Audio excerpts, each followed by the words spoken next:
My name is Stephen Nicola, Chairman of the Libertarian National Committee, and I'm going to go ahead and get this meeting called to order. I'm here at the Martha Bueno headquarters. We had some French TV come down and do some interviews, which is pretty cool, on the libertarian movement. And we're going to go ahead and get started with the continuation of our last meeting. Madam Secretary, whenever you want to go ahead and take roll call. Certainly. So, Mr. Nicola, Present. and I want to, hold on one second, I want to try to reduce this down a little, okay? Mr. Dar? Present. I am present. Mr. Redpath? Yes. Mr. Bost?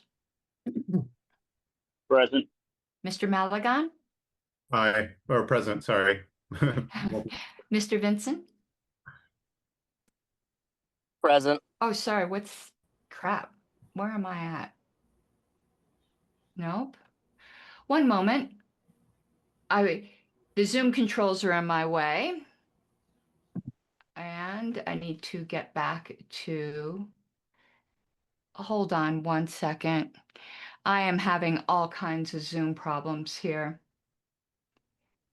And it's because of admitting people. If Mr. Chair, you could do that. Yeah. It closed out my live notes. One moment. I'm on it. Oh man, the participants. Okay, one moment here. Okay, so was Mr. Vincent here? I am here.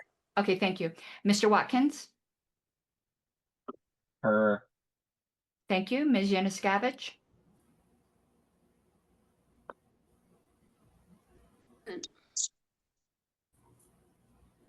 I think I heard her. Mr. Chatterton?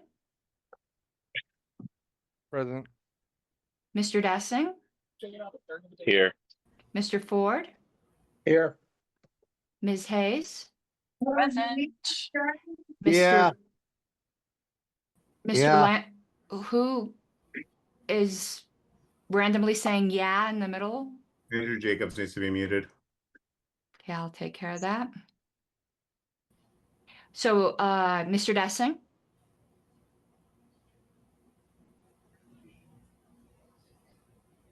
Mr. Dassing? He did indicate he was here. I Okay. thought. Yeah.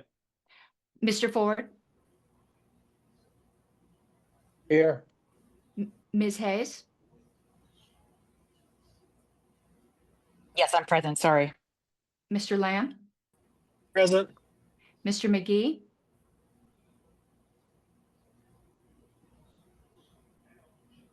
I'll come back to him. Mr. Nana? I'm here. Mr. Thompson? Present. Mr. Bracco? Present. Ms. Cowart? Present. Ms. Hallisey? I'm here. Mr. Hirsch? Here. Mr. Johnson? Mr. Martin? Present. Mr. Weir?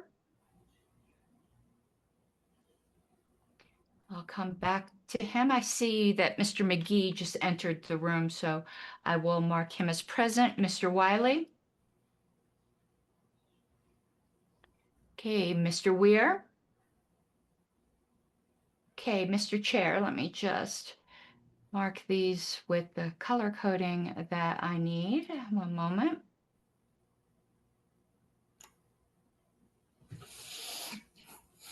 Text color.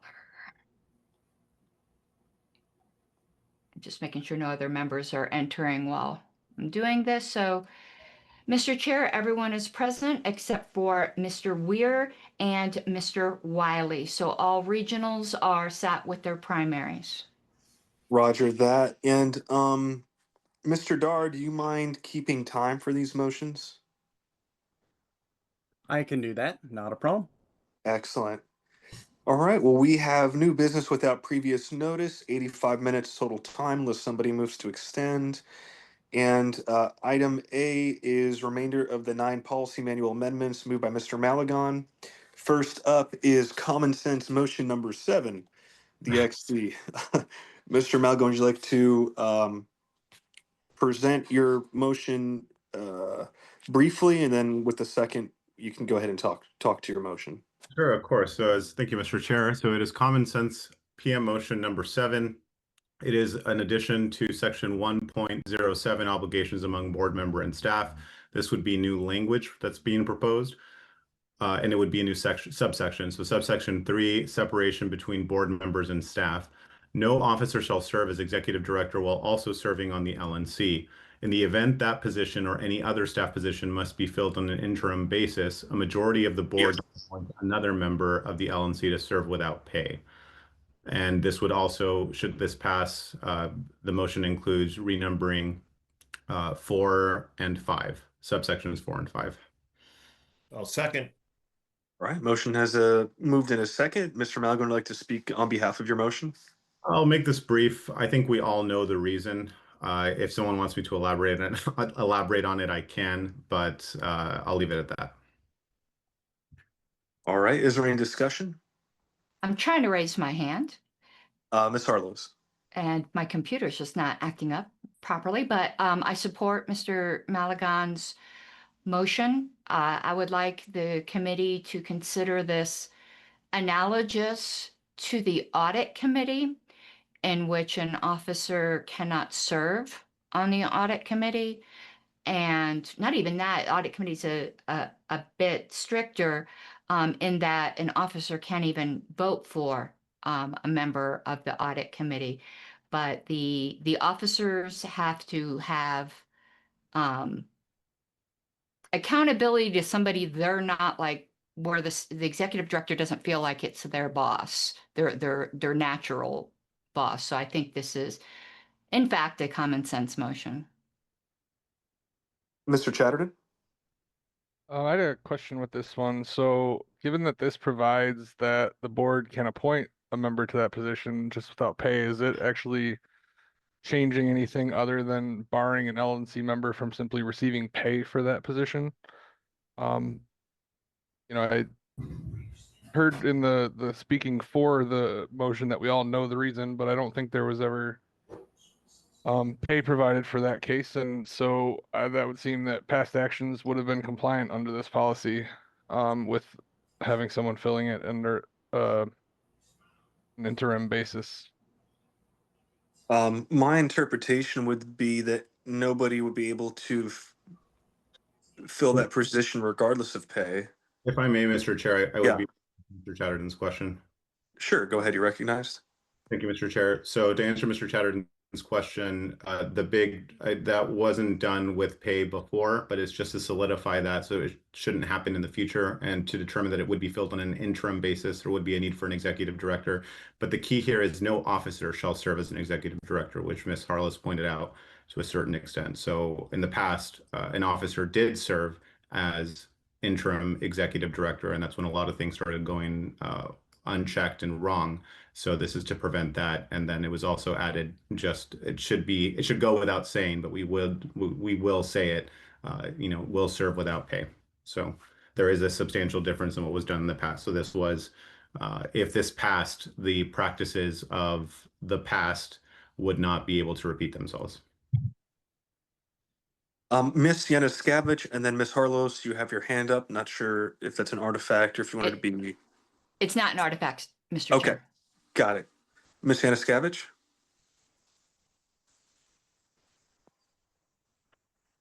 I just wanted to point out in response to Mr. Chatterton's question, in the past, there was not a board vote, and this requires a board vote for any LNC member to take such a position.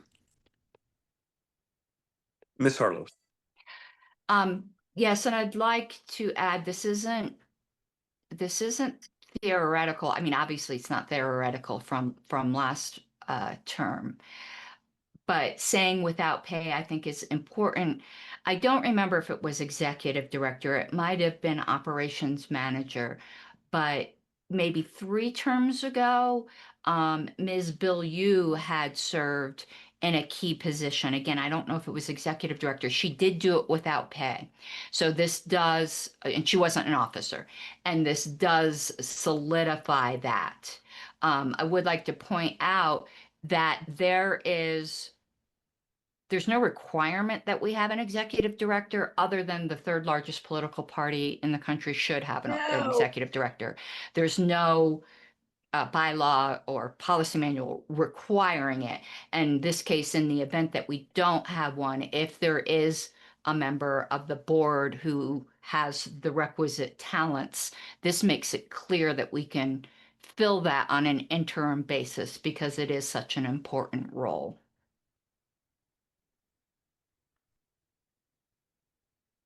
All right, there's no further hands up. I'm unable to raise my hand, Mr. Chair, but I just wanted to add one quick thing as a result of Ms. Harless's last comment. So we wanted to solidify the executive director because that does seem to be the primary role, especially right now. But that's also in case there are any other discrepancies as far as operations manager, anything else. That's why it's also added in the event that position or any other staff position must be filled.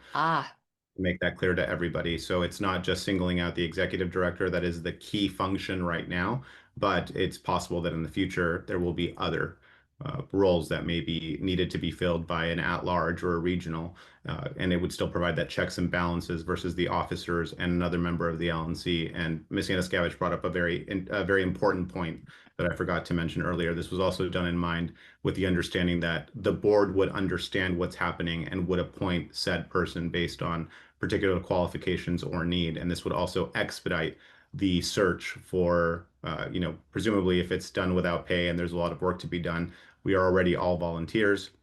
There's a lot of work that's done at any given term during any given time. So this kind of expedites it makes it an urgent need to fill this vacant position, an urgency that was not recognized in the past.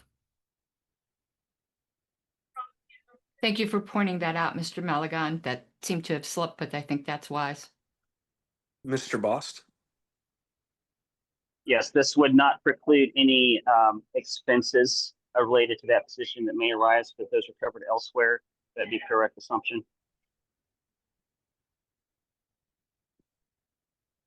I didn't understand the question, but I would be happy to answer it, or the intent behind the motion if the question were repeated. Yeah, just this without pay would not preclude paying back any expenses incurred while executing those duties. Oh, I see. Well, no. So, and in that case, we now have an FSC. So all those reimbursements and everything would go through a different body. So if they were legitimate reimbursements that needed to be done, presumably, just like any other organization, before at least no company that I've ever worked for, and I think that most would agree, you would never just be able to spend money and then request a reimbursement. So the reimbursement would have to be approved first. You would have to know that said expense up to a certain amount of money would be reimbursed, and then a motion would be made, or it would be doled out to the appropriate committee to review those reimbursements and make sure that everything is in line. But if that answers your question. Yes, thank you. All right, I don't see any more hands, so discussion going once, discussion going twice. Mr. Martin. If it's appropriate for me to, I'll try not to take too much time. One thing I would just say, Mr. Chair, is that I worked for a lot of companies, and petty cash is a pretty common concept, and it's important. And it looks like we've got kind of some cutout for that. But for a national level organization, there's a legitimate question over whether or not that's enough. I think that the key on preventing abuses is going to come down to transparency, oversight, and reporting, and really following through on those much more than trying to create a policy that says you can't get reimbursed unless, because the fact is that we all have been in situations where that kind of thing is required for some kind of mission critical expense. It happens. And we want to make sure that our people's hands aren't totally tied. That'd just be my 2 cents I would add on this. I yield. Ms. Yanuszkiewicz? Mr. Chair, I can't Yes. raise my hand for some reason. Oh, I see your We do hand. not have. Yeah. I don't know. Did anybody catch what she said before her internet died? I did not. She said we don't have petty cash, but I have my hand raised, Mr. Chair, if I could be Yeah. recognized. Go ahead, Ms. Hayes. So pay, as far as I understand the word, means remuneration for a performance. That's not the same as a reimbursement. This is silent on reimbursement, so I think that's fine. I think it's not contemplated by this, so there's nothing for or against it, so I think this being silent on it leaves it up to the discretion of the FSC. And I yield. Mr. Nana. We're already at time for all these items. I call the question. All right, we have a question is called, Mr. Well, Dari. if we're at time, we don't need to do a vote to call the question. Yeah, we can just go to the next. So we can I'm sorry, Mr. Chair. I believe Mr. Nana, it was incorrect. This was 15 minutes and we're only 10 and a fraction minutes into this. Did we start at 7:09? That's my fault. I thought we started earlier. Gotcha. Well, did you still want to call the question or? Yes, absolutely, please. All right. Is there a second on calling the question? Second. I'll second. All right. Those in favor of calling the question, please raise your hand. And Ms. Secretary, I know you can't raise your hand, so you can just let me know. Not a good idea. I mean, can we ask if there's objection? 6, 7, 8. No, but 1, 2, 3, 4, 5, 6, 7, 8, 9, 10. All right, I think that's 2/3. All opposed to calling the question, raise your hand. Okay, so we're going to go ahead and move on to calling the question passes. We'll go ahead and move on to a roll call vote. Ms. Harlos, whenever you're ready. Sure. And what was the vote count? If you're going to count, I need to have. I believe it was 10. I saw 10 hands raised. I don't know if yours was up, and then Ms. Yanuskavich still has her hand up. I don't know if that's an artifact. Well, I'll just put by raise of hands when we don't know the exact number. Okay, one moment, which passed by raise of hands. Okay. Well, it's actually show of hands, but I'll get back to that. All right. So we are doing a roll call vote. Was this motion number 7, Mr. Malagon? Yes, Ms. Harless. Okay. Want to make this a little smaller. Mr. Boast?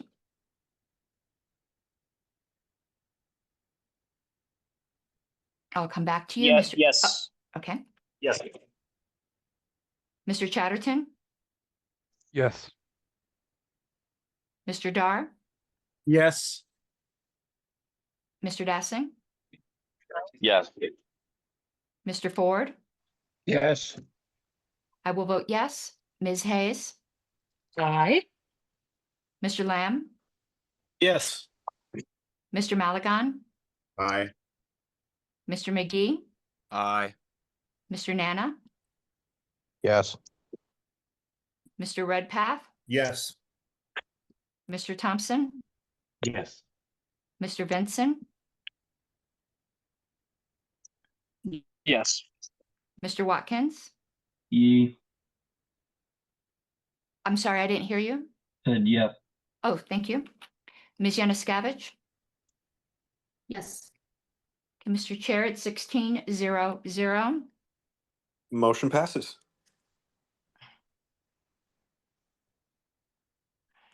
Although I don't think I voted. You don't, if Your you vote don't doesn't mind me matter. explicating, generally the chair doesn't vote unless it's to Correct. cause or make a tie. But symbolically, at times the chair does vote if they want to send a signal of everyone voted and everyone voted yes. Roger. I Do you wasn't sure wish if that to- was an abstention or if that was I considered something else. usually count it as an abstention, but do you wish to vote, Mr. Chair? No. That's fine.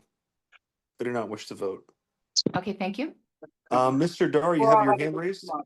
Can we Yes, mute we are now out of time. I move to extend by 20 minutes. Motion to extend by 20. Is there a second? Second. Any objection to extending time by 20 minutes? Hearing No, none. but I really hope it doesn't take 20 minutes. Hopefully. Mr. Nana missed Grand Rapids. There's a reason why we're here. All right. We are on to common sense motion number 8. Thank Mr. you. Malagon. Thank you, Mr. Chair. Common sense motion number 8. I will just go over the proposed amendments. So it's the current language would be amended under section 1.08 financial matters, subsection 5 credit cards and expense reimbursements. The new language would read, so a lot of text that seems to be antiquated and is unnecessary has been struck from the language. So the new final language would read, all expenditures shall be evidenced by receipts. The FSC shall be required to approve in writing all expenses and expense account reimbursements in excess of $200 made to the executive director or any LNC member prior to payment. No advances shall be made. No officer shall approve their own expenses. So again, this is common sense. 200 is a reasonable amount. I believe this was the amount given by the executive director when this was discussed with her. As something that could be necessary. In writing is specific. That language is specific because in writing could mean a Teams chat. It could mean a text. It could be something that we could point to that says that the FSC did approve this. Again, the purpose of the FSC, for those that may not remember or were not in Grand Rapids, is to serve as kind of the EPCC of financial matters. So they're to be attentive and understand that things should be happening in real time and they need to be on their phone ready to go to not prevent any sort of delays. Not that anything should happen in that case, but no different than the EPCC, APRC, and I think those are the only 2 committees that require immediate attention. So, yeah. All right. Is there a second? Second. Seconded. Mr. Maligan, did you want to speak more on your motion or? No, I believe I said all that needs to be said. The reason is was in the motion, and I just kind of did the TLDR. All right. We're now open to discussion. Is there anyone who's seeking to be recognized? Going once, going twice. Mr. Chatterton? What is the significance of striking the last paragraph with regard to how travel expenses would be handled without that language there? If I understand this provides for getting them if incurred during business, but with no statement on them, would that be treated just as any other expenditure and fall into the process outlined in the above paragraph? Is that a correct understanding? If I may, Mr. Chair. Go ahead, Mr. Maligan. Thank you, Mr. Chair. So it's just language. I'm not sure. Maybe something happened once upon a time, but that was deemed to be antiquated language. A travel expense or reimbursement is no different than any other reimbursement.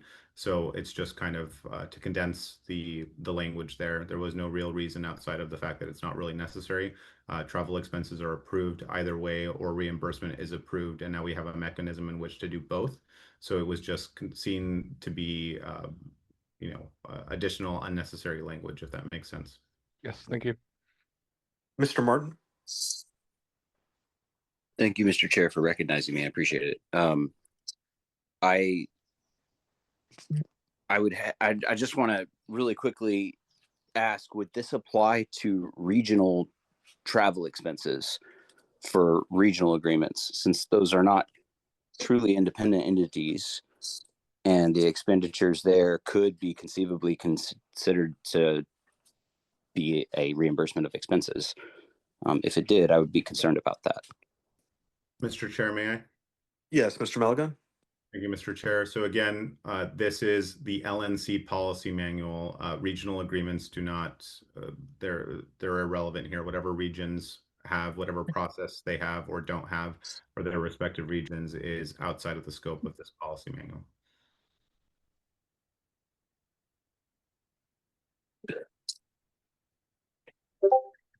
All right. If that answers your question, Mr. Martin. I think so. Is there any way that we can confirm whether or not that's true as a point of parliamentary inquiry? Well, I can tell you, are you talking about travel expenses for your region? I'm a little confused. Correct. Like at the last meeting, it cost me a considerable amount to attend. And, there were some of those expenses that I would not have been able to bill beforehand if this policy were to affect me. So I'd like to find out. This wouldn't affect you as a region rep. This is primarily for reimbursements that have to do with staff or I don't know, let's say we sent you to Freedom Fest or something like that. If there was a reimbursement that was made, let's say a staff member's airline tickets, or they spent some money on food while they were there, those would be reimbursable expenses. But whatever you do with your region and your people is none of our business. Thank you, Mr. Mr. Chairman. Nana, and then So, Mr. McGee. so nothing in our policy manual or anything we put in writing at all, period, in the LNC could ever stop a state or an individual from giving you money to travel. So it's irrelevant. I mean, it's impossible to govern something outside of this body with text that we create. Mr. McGee. I would like to echo what Mr. Nana said and call the question. All right, there's a motion to call the question. Is there a second? Second. Is there any objection to calling the question? Hearing none, we'll go ahead and move to a roll call vote. One moment, just so I keep up. Which passed without objection. Okay, one moment. I'm sorry, I was having technical difficulties. I did want to, it's a really quick question that I didn't include. Would it affect? I'm sorry, but Already we've already moved Okay. on past that point. Thank you. For being chair and shutting it down. He really needs to stop. He's got Who's syndrome speaking? back. It's irrelevant now, Mr. Chair. Oh, excuse me. All right, Mr. Bost, Yes. Mr. Chatterton. Hang on one sec. I'm sorry. Abstain. Thank you. Hang on one sec. Mr. Dar, Yes. Mr. Dassing, Yes. Mr. Ford. Yes. I will vote yes. Ms. Hayes, Yes. Mr. Lamb, Yes. Mr. Malagon. I will vote aye, and as a point of personal privilege, can we mute Sarah Bella? That's very distracting. Mr. Chair, can you handle? Yep, no problem. Mr. Done. McGee, Aye. Mr. Nana. Yes. Okay, I thought you said pass for a moment. Mr. Redpath, Yes. Mr. Thompson, Yes. Mr. Vincent, Yes. Mr. Watkins. Abstain. Oh, you said abstain. I'm sorry, your Abstain. your microphone's really muddy, so I'm sorry. Ms. Yanuskavich, Yes. for some reason, 15 something, these abstains aren't updating. 1 second. In any event, there were two abstentions, Mr. Chair, and 13 yes. Do you wish to vote? No. Something appears not to be updating properly on my chart because it should add up to 17. But in any event, the votes are there. I will fix that formula. B6 or 1 second. If you just indulge me 1 second. That's correct. That's correct. No idea why it's not adding up properly, but we'll manually count if we have close votes. We'll fix it in post. Yes, we'll fix it in post, but if we have close votes, we'll manually count the yeses. All right, motion passes. So now we are on to common sense motion number 9, budgets, moved by Mr. Malagon. Would you like to present your motion? Thank you, Mr. Chair. I believe there was an updated one here. There we go. I found it. Oh, it's also on the screen, but there you go. Productivity. So this amendment is a change to section 1.08 financial matters subsection 3, and the updated version reads would read, if passed, the FSC in consultation with the executive director shall develop an annual operating budget and present it to the executive committee for preliminary approval in time for it to be presented to the LNC for final approval prior to the start of each fiscal year.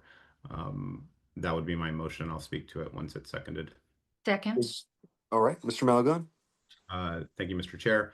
So as it stands now, the executive committee does this in consultation with the executive director. That's not always the case. Not all members of the executive committee are doing that. Right now, we have the Financial Standards Committee, which we need to appoint members for, but that committee should be working with the executive director to develop a budget. So it's the chair and the executive director. But now with the FSC, presumably they would be looking at the financial statements every month and have a better grasp of what needs to be done, how the numbers need to be presented to the executive committee before it's presented to the LNC. So all it's adding is an additional step for people that should be most knowledgeable with the LNC's finances.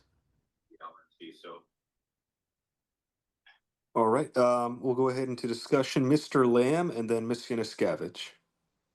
Yeah, just a basic question. Are there already timeframes in place for this? The language in your motion seems kind of vague, so I just would like to know if there are any already hard boundaries for when these would have to be submitted ahead of that financial new fiscal year. May I answer, Mr. Chair? Yes, go ahead. Thank you, Mr. Chair. So as it stands now, the executive committee simply is supposed to be working with the executive director, and they need to pass an annual operating budget as a preliminary precaution to give to the LNC. This is always done at the December meeting, so at the end of the fiscal year. Whenever the executive committee meets is based on their respective time frame when they can, but the LNC always passes it in person, well, presumably in person at the December meeting, whether that be virtual or in person. So there's no specific time frame or outline for it, as long as it's done by December before the end of the fiscal year. Okay, Mr. Chair, if I may ask a follow-up. Yeah, go ahead. Mr. Malagon, do you already have something in mind for what you think or how it will operate? I'm just curious. I don't understand the question. This time frame, again, assuming that address that. it has to go to the FSC before it goes to the executive committee, before it comes to us as a whole. Do you have in mind a time frame for this? And Ms. Yanuskavich, if you want to answer, that'd be great too. Right, this is what I was going to say anyway. So as a practical matter, and I've seen this this amendment kind of misunderstood online. This is what happens anyway, informally. Last year for the 2025 budget, Mr. Redpath, myself, the executive director and the former chair, and well, the former vice chair was invited but never attended, was started to work on the budget. You can't start like any meaningful work until, you know, pretty much the end of the third quarter, and data is in October. So that happens in, you know, in October. And as a practical matter, everything starts with the executive director anyway, who has the numbers, who understands what was spent for the last year. That input, you know, the staff always start a budget. I mean, that's how things work in the government. And then it's presented up ladder for approval. So that's what this does. It just formalizes what happened the year before. Todd and I and a couple of other people worked on it. That's, you know, initially. So this is how it's worked. It's just formalizing it with the people from the FSC. Mr. Nana? Yeah, not only has this been historical practice, it's good practice as well. I don't think I have to call the question, so I will not. All right, going once, going twice, going three times, no hands. I call the question. So we'll go ahead to a vote, Madam Secretary. Mr. Bost? I will come back to him. Mr. Chatterton? Abstain. Mr. Dar? I vote yes. Mr. Dessing? Abstain. Mr. Ford? I'll vote yes. I will vote yes. Ms. Hayes?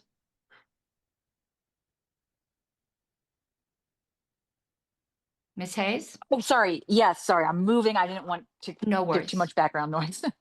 Mr. Lamb? Yes. Mr. Malagon? Aye. Mr. McGee, Aye. Mr. Nana, Yes. Mr. Redpath, Yes. Mr. Thompson, Yes. Mr. Vincent, Yes. Mr. Watkins, Abstain. Ms. Januszkiewicz, Yes. Mr. Bost, Abstain. and this table added up right. It's strange, just a weird one in that other one. They're all copies of each other, so that makes no sense. Sorry, editorial notes. Mr. Chair, it is 12 yes, 0 no, 4 express abstentions. Motion passes. All right, next up is Convention Oversight Committee report. Portions may be in executive session. We've got 30 minutes on the clock. Mr. Ford, you have the floor, sir. Yes, sir. Thank you all. I'm going to move to place this meeting into executive session. Second. All right, there's a motion and a second. Is there any objection to moving into executive session? I do need a bylaws authorized reason. Oh, because political strategy. So move to go into executive session for political strategy requiring confidentiality.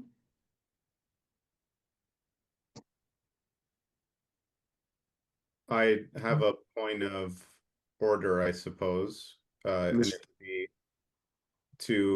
so I will abstain from executive session for reasons previously stated. If the secretary would be so kind as to copy and paste, I'd be happy to monitor the room in the meantime. Yes, and I have it from the earlier part of these minutes, and I'll be sure to put that in there, Mr. Maligan. Thank you. Okay. Let me stop my screen share because my Zoom controls have moved around, and we will see. Mr. Maligan, you'll automatically go into executive session and then just exit it because you're on my spreadsheet to automatically go in. If this works, because I haven't done this in a while yet. Breakout rooms. Open all rooms.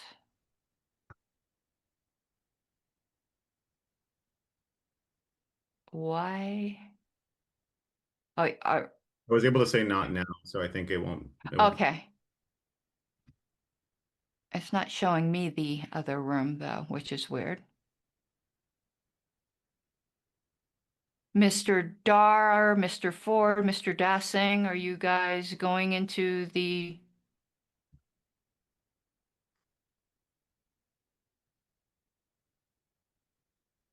Okay, for some reason.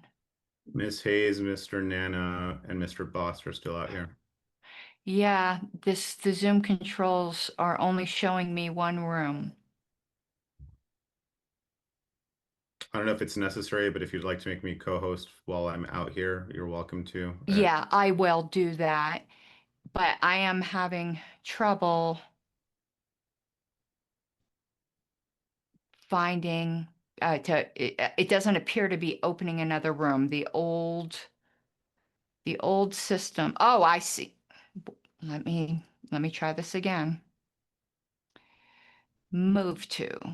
No, it just is having main session and I uploaded. I think what we may need to do is, Mr. Chair. I think he's fine. I don't see that room.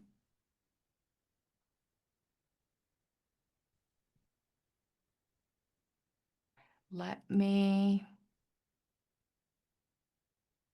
Yeah, I might be stuck out here with you, Mr. I might, if you make me co-host, I may be able to send you into that room. I know. Okay, yeah, let me do that because it's been a while since I've had to do this.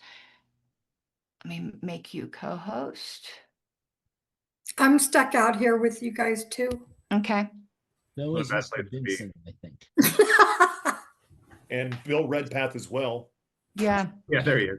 Okay, let me see if I can do that. So it's only showing one room, but some people are someplace else.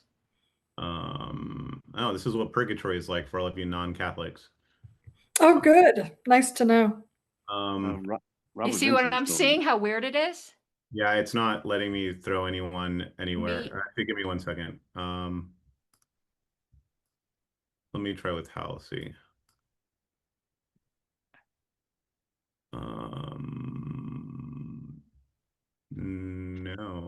It's only showing main session, even though it says breakout rooms in progress. It is. Correct. That's odd. Well, let me see. Hold on. Breakout rooms. Oh, hold on. I think I can do. Let me see what happens when I assign you. Is this in alphabetical order? Harlos. Give me 1 second. Oh, let me try Redpath. Assign to executive session. Okay, I think I can. Okay, hold on. So give me just a minute. Assign Redpath to executive session. Where's Harlos? You have to take like 3. Oh, now I see executive session. Yeah, Okay, very bizarre. So let me go But I to don't see me on this list. I don't see you on the list either. You might have to exit and then re-enter. I'll put Okay. Halcyon. Okay, let me do that. Ms. Oh, if Arnold, I you do can- that, the recording, well, we're going to want to Well, stop. no, because I'm co-hosting, so we should be good. Okay. You should be able to join the They're breakout not room. an option. Okay. Let me see if I can leave. Madam No, Secretary, I only have end. I don't recall hearing a vote to actually go into executive session. Well, I think it's a bit too late for that now. Nobody, I will alert the chair and he can do what he decides to do. Not seeing an option to send you in. This is a problem. Oh, wait, give me 2 seconds. I would probably treat it as an assumed motion and unanimous consent since the amount. Yeah, I don't have permissions to do anything with. I think as long as you're still a host. Okay, well, let me make you the host and hopefully that won't mess. I'm going to make host. So change host. And when we get back out, we can switch that back. So Okay, you there should we be go. the host now. And hold on, give me just a second. So. Ah. Okay. Anyone else? Sounds like she found it. Okay, Mr. Martin, I believe. I'm not seeing him on here. I was looking for him right now and I can't. Give me just a second. I cannot. I'd help if you speak. What's the name that's, I see a Jordan Martin, not an Austin Martin. Austin, if you would speak, that might help. Oh, me? Oh, I just decided to come out here and kick it with you guys. I'm kind of up to date on what's going on. Okay. All right. Well, we're out here. Well, Q&A with your favorite LNC member if you want. Robert Vincent is still on this side, unless it's another session that he started. Probably has two. Let me see. I'm not seeing him. Mr. Vincent, would you care to I don't see you on here. I do not see him. I have him on the second page, last line. Between Hogarth and Geraci. Interesting. He does not appear for me. Let me just do a quick sweep again. Boom, boom, boom.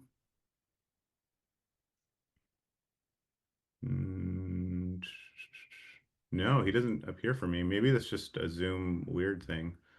Let me just read them all really quickly. So I have Brown, Moore, Arrowwood, Martin, Gelati, Reyes, Ponte, Jacobs, Moulton, Heyman, Leatherman, Hagan, Robson, Adams, Miller, Avery, Patco, Carver, Martin, Alstein, Phillies, Seabeck, Roos, Jacobs, Hagan, Robson again, Adams, Miller, Avery, Patco again, Carver, Martin, Alstein, Phillies, Seabeck, Roos, Jacobs, Hudak, Thon, Stepp, Bella, Rigg, Hertel, Davis, Hogarth. Oh, Vincent, there he is. Okay. Let me see if I can do this. If at first you don't succeed, try a million times. There we go. Cool. Good catch. There we go. He should be. Yep. Now we're good. All right. I think we're good. So anyone has any questions, feel free to raise your hand. If I can answer them, I will. Not, I'll just keep drinking and smoking here, working on some other stuff. Question. What you drinking? Mr. Roos. Hey, well, I'll definitely also ask what you're drinking, but first, what's this motion and about that required some discussion about strategy? I have no idea. Well, it's on the Convention Oversight Committee report that was presented in writing. So I objected to it in Grand Rapids because all reports should be provided in writing before being presented. So I don't know what's happening in there. I don't know what I think political strategy was the official reason. But Yeah, I think I read in the I think there was a pre-report that said that they were going to some event and trying to talk to vendors at the either Bitcoin or Freedom Fest or something. Maybe they're talking about sponsors, because yeah, I wouldn't want this early to release who the sponsors are or what they want. you know what they want. We know what they want. Well, we know what people would do with that information if it was public. Fair enough. Yeah. Yeah. So yeah, you're probably spot on actually. If I had to guess, that would be my guess. Mr. Jacobs. Just wanted to say hello to everyone, and I did it earlier when most of you were not here, so I'm just saying hello. Mr. Vincent's still here. Damn it. Hold on. Hey, John, it's good to see you. Let's move Mr. Vincent again. Here we go. Let's try this again. JJ, pardon me. I'm sorry. Wait, what is? Oh, here we go. Not joined. Vincent, can you unmute for a second? It's not Vincent. That's why I'm trying to raise my hand. Oh. What's up, dude? Oh, hey, Tim, what's going on, man? What are you drinking? So Hector asked you. You didn't answer. What are you drinking? Sorry, I'm drinking the Port Charlotte Laddie, so heavily peated, 10 years. Nice, dude. Great bottle. Highly recommend. It's a great bottle. Oh, also hi to LP Alliance stream. We see you guys over there too. We got the whole swamp watching. We're just hanging out, seeing how everybody's doing. Nice. I think the fireworks will come after executive session, so sit tight. It'll be fun. Yeah. All right. Good to see you guys. Huge fan of Swampcast, LP Alliance there too. Good stuff. Good Hey, stuff. I want to ask you a question. How come the the official LP is not streaming this on their channel right now? What the hell's up with that?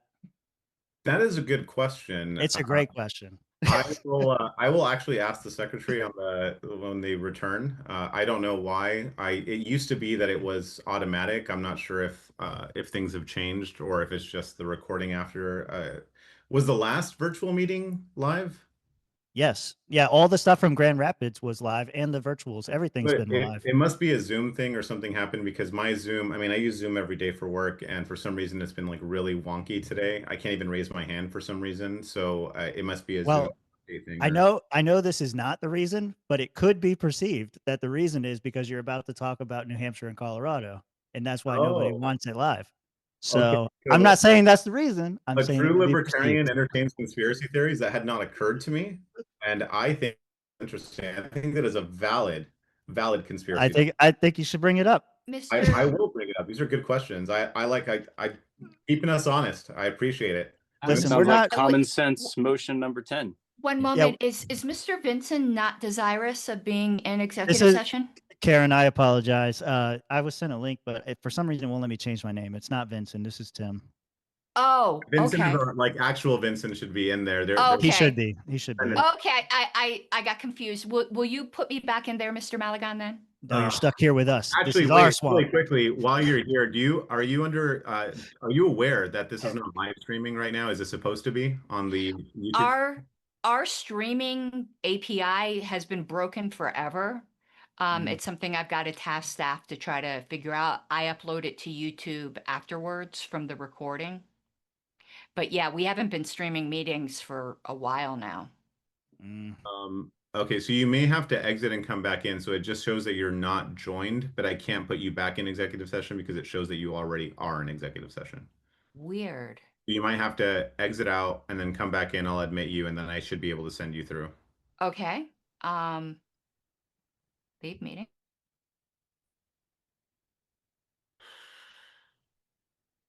Just for the record, they do have on the agenda the discussion of those motions to censure. Ew. executive session. It is literally the next thing up, and then it's the remainder of my common sense motions. Mr. Malagon. Yes, sir. I don't know if you had a chance to see that Mr. McGee's proposed PM amendment. But give me 1 second. Let me see if I can. Someone just came in. Oh, did she just go automatically to executive session? I'm not hearing her. No, I'm right here. I'm You're gonna in change. Libertarian. Oh, you came to in as Libertarian Party. Yeah, and I'll change the name, but I didn't want to do that in the middle of you trying to do something. Yeah, that would have messed things up. Give me just a second. Let me see. Alphabet is hard. Spanish is my first language. There you go. Thank you. All right.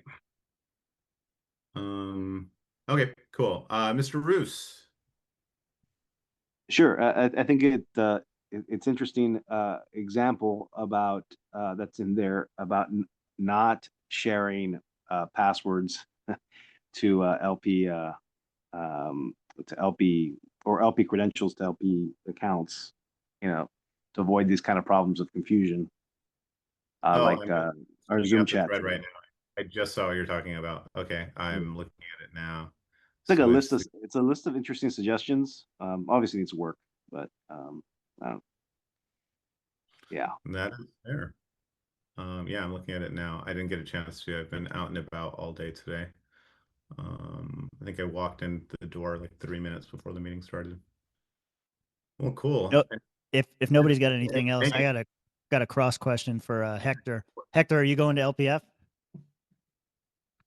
If I go, it'll only be Saturday.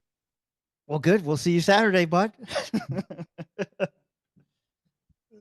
All 37. That wasn't as climactic as I thought it would be. I thought there was going to be some controversial riffing, but no. No. I haven't seen Hector in a while. Everybody knows Hector's a Fed. You want some controversial riffing? Here you go. Hector's a Fed. Everybody knows it. Yeah, no, we know. You just said everybody controversial. If everybody knows something, like everyone knows that Adam Beeman is the worst. There's no controversy there. He's nodding along. Even he acknowledges this.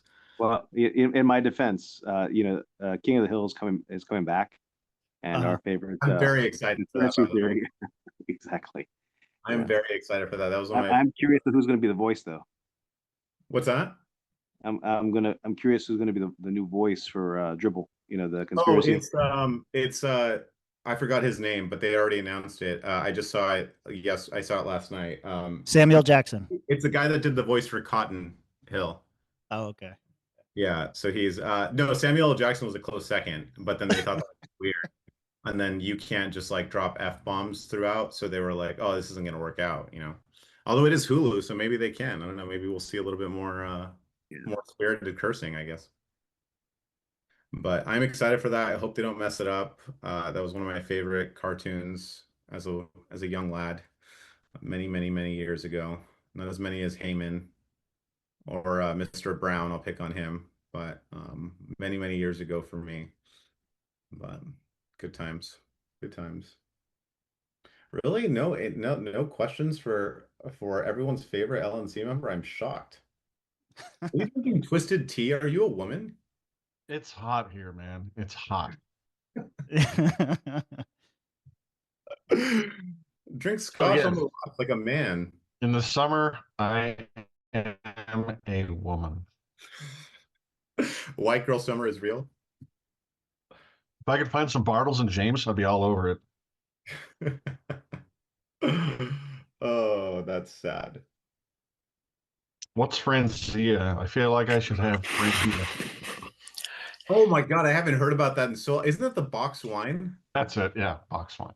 I remember one of my best friends growing up. His mother used to like buy that. I think it was like Costco started being a thing, and that was Mr. Weir has joined. Let's see, Mr. Weir, are you here? Can you hear me? Calling Mr. Weir, are you here? Hey Ben. I'm gonna throw you into. Yep, I'm here. They're in executive session. I have opted out because I don't like leaks or breaking of attorney-client privilege. So let me see if I can throw you in there. Give me just a minute. They're discussing some convention stuff. Where are you? Here we go. Oh, I can't throw you in there. That's really weird. That's okay. I don't need to be there either for the same reasons. All right, fair enough. Tight. Solidarity. I like it. Hey, Mr. Weir, what are you drinking? What's up, dude? I am not. I'm drinking a lot of water because I'm actually moving right now. I'm on my third 20-foot box truck, moving up to a new house. So it has been an insane day. Well, I helped Miss Hayes move all weekend, and I've been drinking, so you have no excuse. This is sad. I'm gonna drink tonight for sure. We made sure to pack the liquor and everything. So this is my last run. We were not leaving those bottles behind. That's a roadie. You don't pack. God, it's like you've never done this before. I'm sure. It's very punk rock of you, Ben. It's very Adrian, it's not punk rock. Oh, Mr. you Fred. asked for questions. I mean, so I shall get. Well, let's see. We'll entertain it. Why not? Go ahead. So are those Star Trek miniatures behind you? They appear to be. Oh, Lord, no. It's Star Wars. Are you serious? Come on. I'm sorry, you're right. They are. Boba Fett, Vader, the Imperial Shuttle, TIE Fighter, Mandalorian helmet, the Child, Ahsoka, Starship for the Mandalorian, new one, Probe Droid, TIE Bomber under the Star Wars logo, a Droideka, and then the Tantive 4, and then down there I have Spider-Man, Avengers Quinjet, Iron Spider. Then we have Luke Speeder, San Francisco Skyline, C-3PO, R2-D2, Chewbacca. Oh, and then up here I have the Nano Gauntlet and the Infinity Gauntlet. So some Avengers and Star Wars stuff. I do like to, outside of reading and drinking, my hobby is building Lego sets. And being really gay. It's the right amount. It's okay. But not Star Trek. I'm That's the impressed cardinal on your sin. nice collection. I write science fiction novels. Well, then how did you confuse Star Trek with Star Wars? Absent-mindedness. That's fair. That's fair. I have. After all, I saw them 50 years ago, close on to. I have a few boxes of some other cool ones. I have the Razor Crest, the Daily Bugle building. I believe I have Sanctum Sanctorum that I still have to build. I have is it Jango Fett's? Jango Fett's Starship Slave 1. You got the Baxter building, nerd? No, they don't have a Baxter build. Oh, today I pre-ordered because it came out today. I was very excited about this. I spend way more money on Legos than I should, but they came out with Krusty Burger for The Simpsons. Oh, It nice. looks really cool, and if you bought it today, well, up until tomorrow, I think. So it's like a 2-day promo. If you bought it today, you also get the Simpsons living room set. So I bought that because you got it for free or whatever. So. Well, that's awesome. You came pretty close there to being a loser, but you got the add-on. That's awesome. You know, we can't be as cool as you, Mr. Heyman. We don't all have all these make-believe degrees and certifications in the background. They're all Jennifers. They're all Jennifers. I have mine up here facing away because I'm not trying to impress anybody. I've already impressed the one person I have to. So and she's not here. She's not impressed at all, even though I went to a real school and she didn't. She'll figure it out. She'll figure it out someday. That's fine. That's true. You have any Mexican Star Wars back there? Mexican? What is a Mexican Star Wars? Like, hey, use the force, Dune. man. Like a cartel? It's Dune. It's Dune. What? How is that Mexican? How is that Mexican Legos? Because they had the land before Star Wars did. They started everything, and we took it from them. God, you are emo. God, you're terrible. Miss Chewbacca Carver is seems to have a real question, so I'll entertain Miss Carver.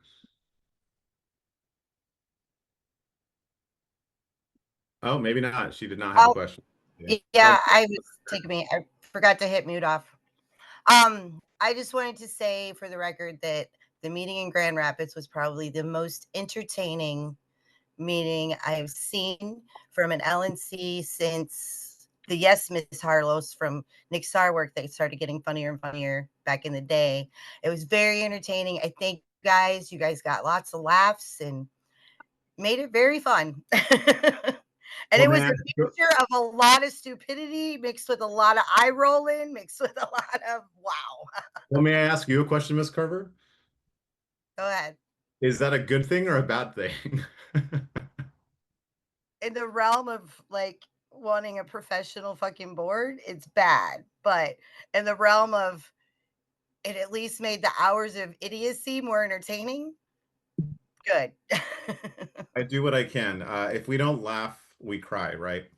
So I think that I would like to see, and this is coming from me, mind you, I would very much like to see a more professional board, but it's very clear that we are not going to get one anytime soon, if ever. So we're all volunteers. I like to remind people this all the time. And as volunteers, we don't get paid, obviously. Well, some of us did get paid apparently, but that's neither here nor there. Uh, the rest of us don't get paid, so we have to make do with what we can. If we just if the currency is just laughs, so be it. But I'm glad I was able to. I presume I played some part in the entertainment, so I'm glad that I was able to partake in helping you make that It's a safe assumption. I think the key to having a more professional board is to have an effective board that's good at accomplishing its missions and actually actuating results on the ground in the states, helping our affiliates and adding value to what they're doing, adding our effort behind theirs. And I think that's part of what's so frustrating for a lot of people is the antics would be a lot more entertaining and a lot less concerning if it was accomplished or accompanied rather by a lot of accomplishments and a great ground game. And we've just had a real trouble actually like implementing the nitty gritty of that because in my opinion, it's because we're fighting too much over trying to control what other libertarians do elsewhere. And hopefully we can find like some common ground, like, shared values that we can focus on that will help direct attention towards effectiveness and away from obsessing over people's optics. And I think some of that stuff will fall into place naturally as the organization picks up momentum going the right way and actually like winning ground.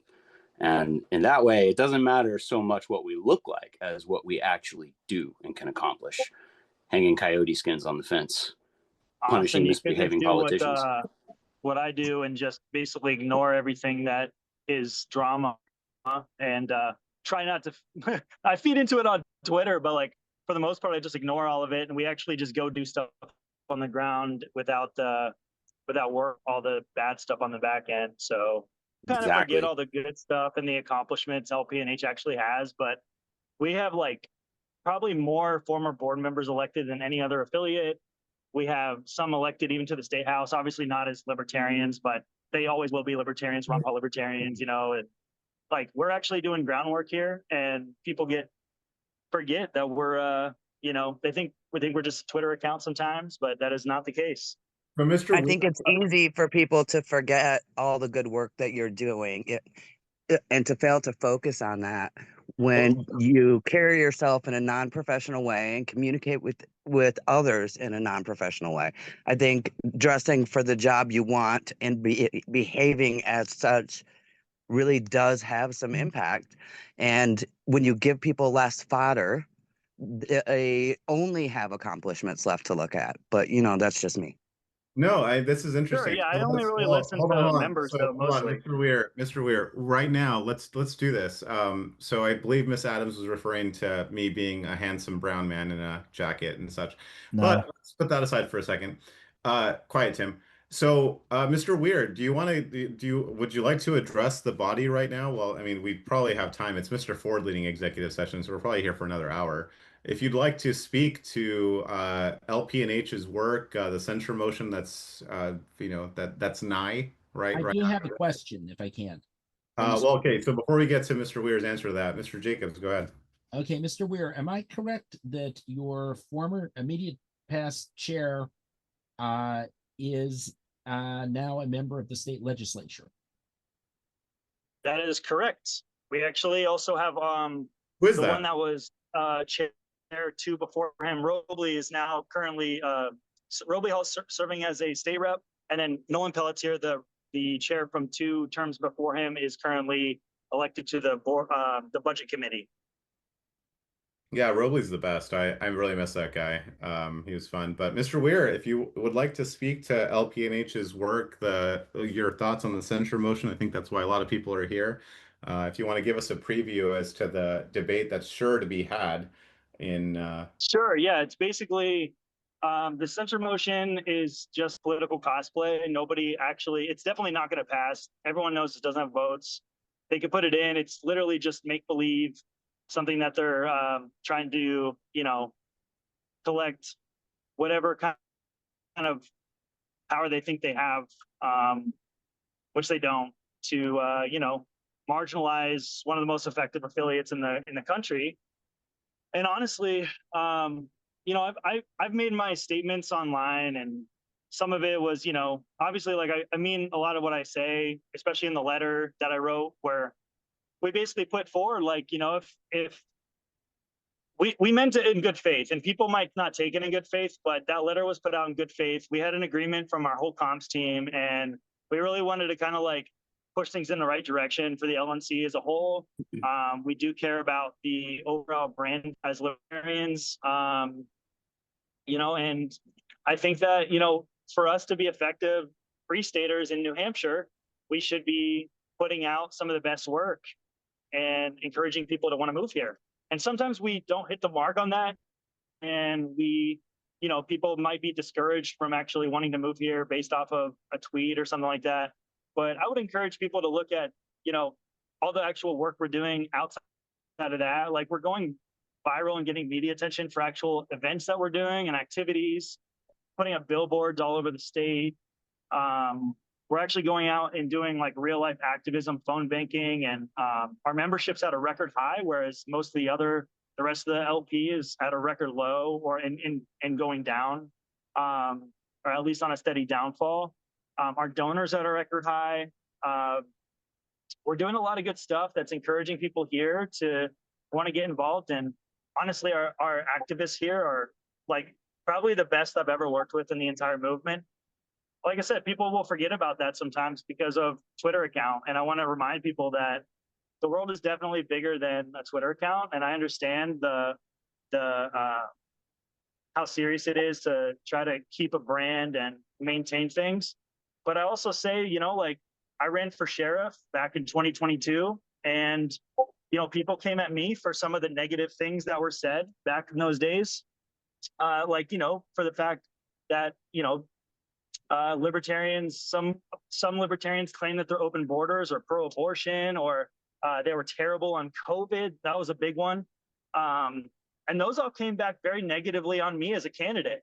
And people can say the same thing now about LPNH, but that's on the complete opposite side of the spectrum. So the candidate argument, while it's valid, I do think that you have to understand that if you swing the pendulum in the opposite direction, you're just going to get more of the same. And it's going to be more, really just, I don't think it's necessary for us to be just chasing votes. I really think we deserve to put forward candidates that are principled and putting forward really like just great messaging.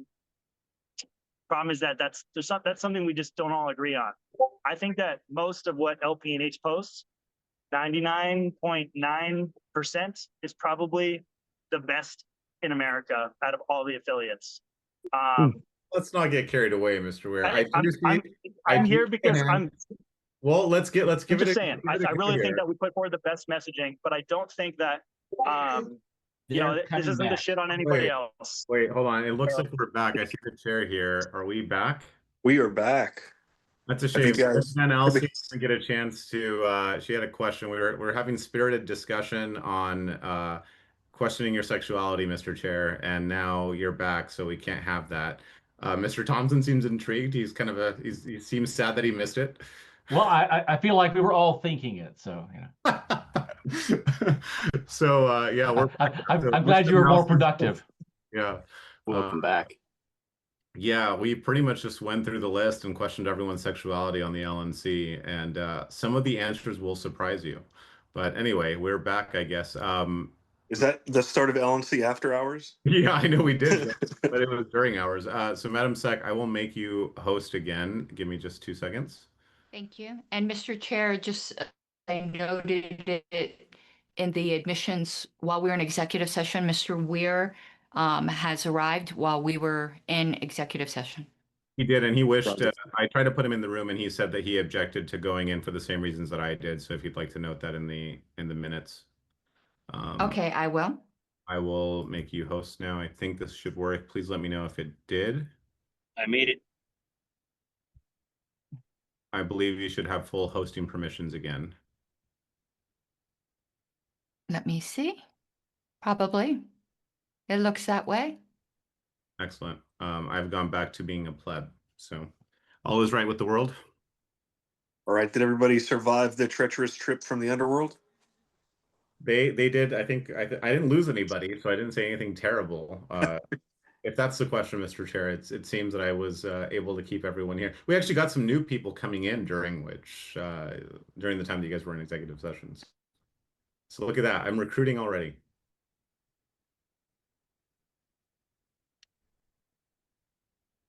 All right.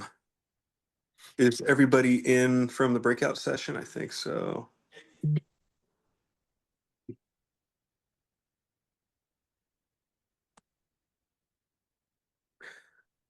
Is the recording still going, Madam Secretary? Yeah, when we came back in the room, it said Okay. the meeting was being recorded.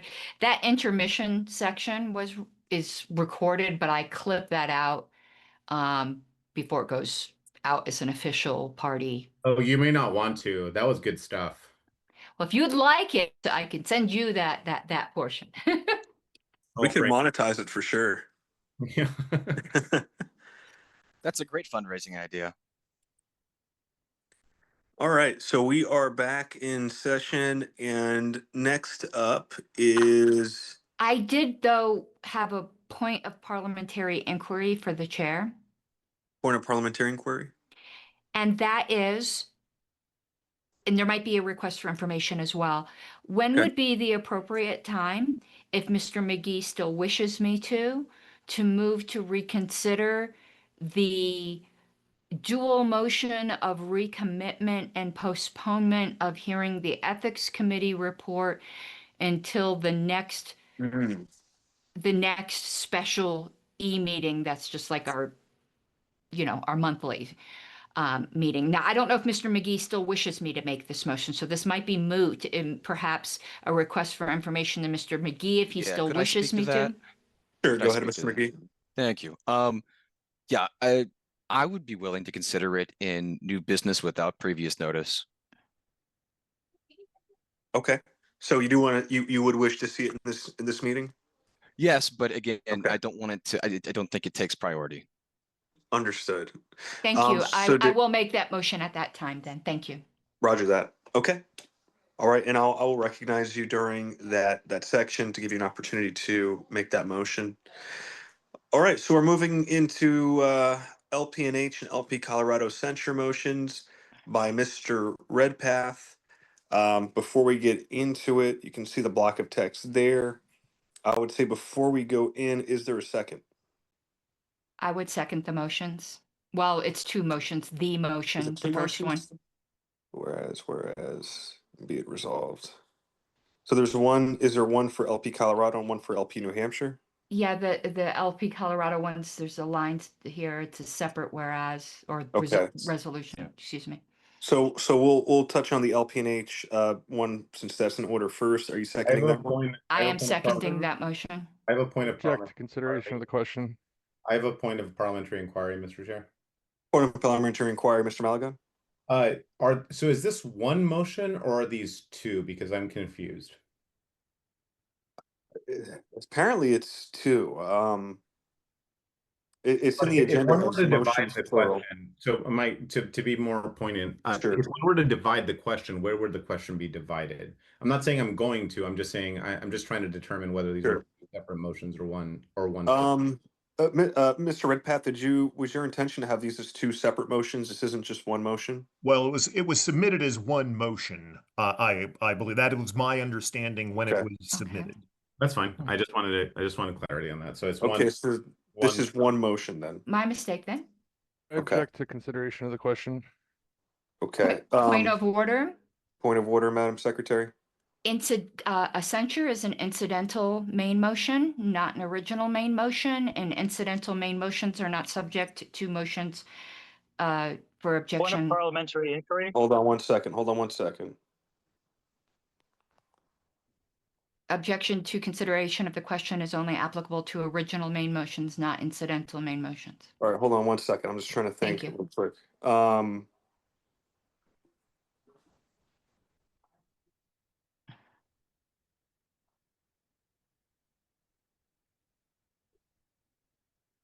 I'm gonna try to figure out how to rule on that. Mr. Bost, you said you had something. You had a, what was it a point of parliamentary inquiry or was it a point of order?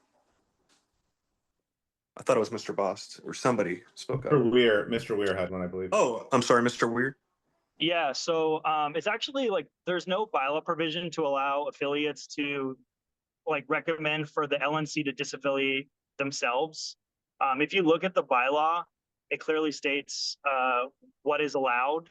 And it's basically like the LNC can either disaffiliate, but the affiliate, there's no provision that an affiliate can voluntarily disaffiliate. If you read the bylaws and take them for their word. Mr. Chair, I would ask my point of order be dispensed with before Mr. Weir is essentially raising a point of order.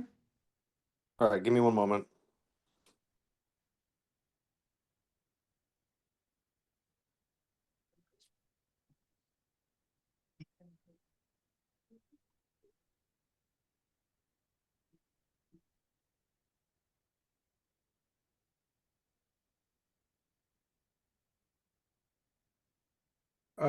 Mr. Chair, I'm gonna rule that. well, Mr. Chair, if I may, I think there might be a way to satisfy both. I can't speak to Ms. Harlos or Mr. Weir, but it seems to me that if the point of contention is the last paragraph of the after the therefore it be resolved, so that it would be if we were to strike that. Point of order, I think this is out of order to consider debate while the previous consideration is ongoing. Just before the. Well, I appreciate Mr. Malagon's point. I do believe that I don't think there's I don't believe that there's anything that would deny an objection to the consideration of the question. That would be a Mr. Chair, two-thirds. if Yes. you would indulge me, if you would look up Roberts 26(2), subparagraph 2, can be applied to original main motions. A censure is not an original main motion. It is an incidental main motion. We do have Mr. Brown in the room. I would be more than glad to be corrected by Mr. I'd rather Brown. hear from Mr. Jacobs, if I'm to be honest, Mr. Chair. I'll hear from both if they'd like to give me their opinions. And they're both, if the body doesn't object to either. Mr. Brown, you're recognized if you'd like to speak on behalf of your interpretation of 26(2), subparagraph 2. And I think that the motion to censure is not subject to objection to consideration. It is not an original main motion. So I think that objection to consideration would not be applicable. Indefinite postponement would be, which is another way of killing it. But I don't think it's subject to objection to consideration. Mr. Chairman? Yes, Mr. Jacobs? Yes, I would say that this is, in this particular case, it is an original main motion. An example of this can be found in 1220 of RONR, which talks about actually changing an original main motion to commend to one to censure. It would still be an original main motion. An original main motion is one that begins with some subject that the assembly has not taken up before. And in this particular case, they've never taken up this issue with either Colorado or Michigan, or excuse me, Colorado or New Hampshire. So it would be an original motion. It would be an original main motion. You can also find the definition here. Let me read it to you. For an original main motion. Just give me one moment. This is on, let's see, this is 1016. An original main motion is usually made orally, excuse me, an incidental main motion is usually made orally. This was not. The chief difference, then it says the chief difference is, this is 1005. An incidental main motion involves a subject already entered into that might be a motion to adopt recommendations of the committee has prepared upon instructions, or a motion to ratify something when there was no quorum present. This does not meet this definition of an incidental main motion. It does meet the definition of an original main motion, as it has never been a subject dealt with before. Thank you. Mm-hmm.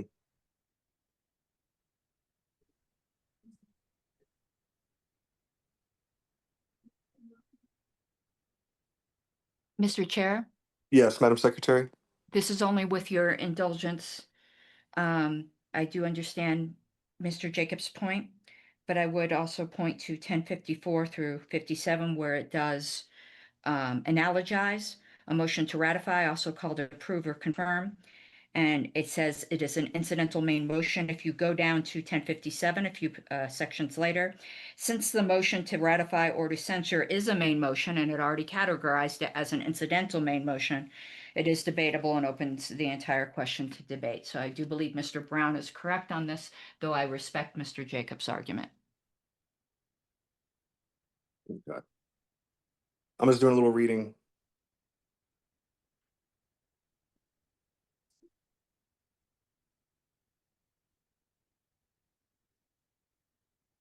Point of inquiry. Yes, point of inquiry. Can we let the chair? Can we let the chair make a decision on this first thing? It's specifically about that. In Ms. Harlow's statement, she mentioned that 1057 previously referred to a censure as incidental main motion. Can you refer to the citation where that is referred? I said 1054, and then you have to read that whole section. But I, right now, don't think back and forth with you and I is appropriate. The chair, it's in the hands of the chair at this moment.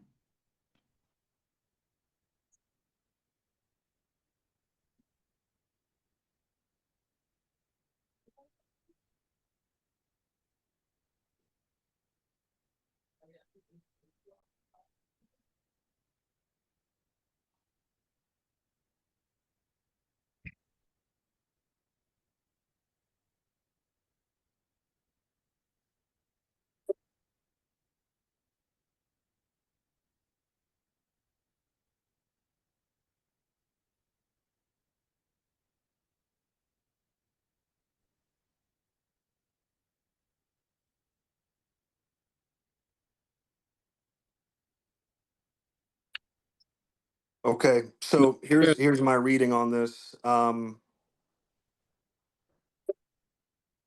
So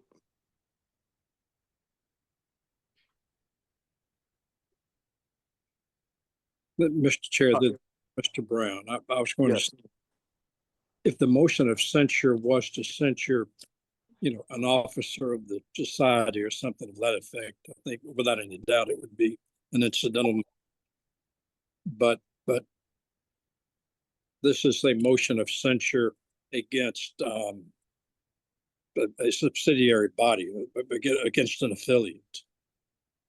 And in that case, honestly, I think Mr. Jacobs might be right that it could well be considered an original main motion, because it's not a motion of censure against a member of this body.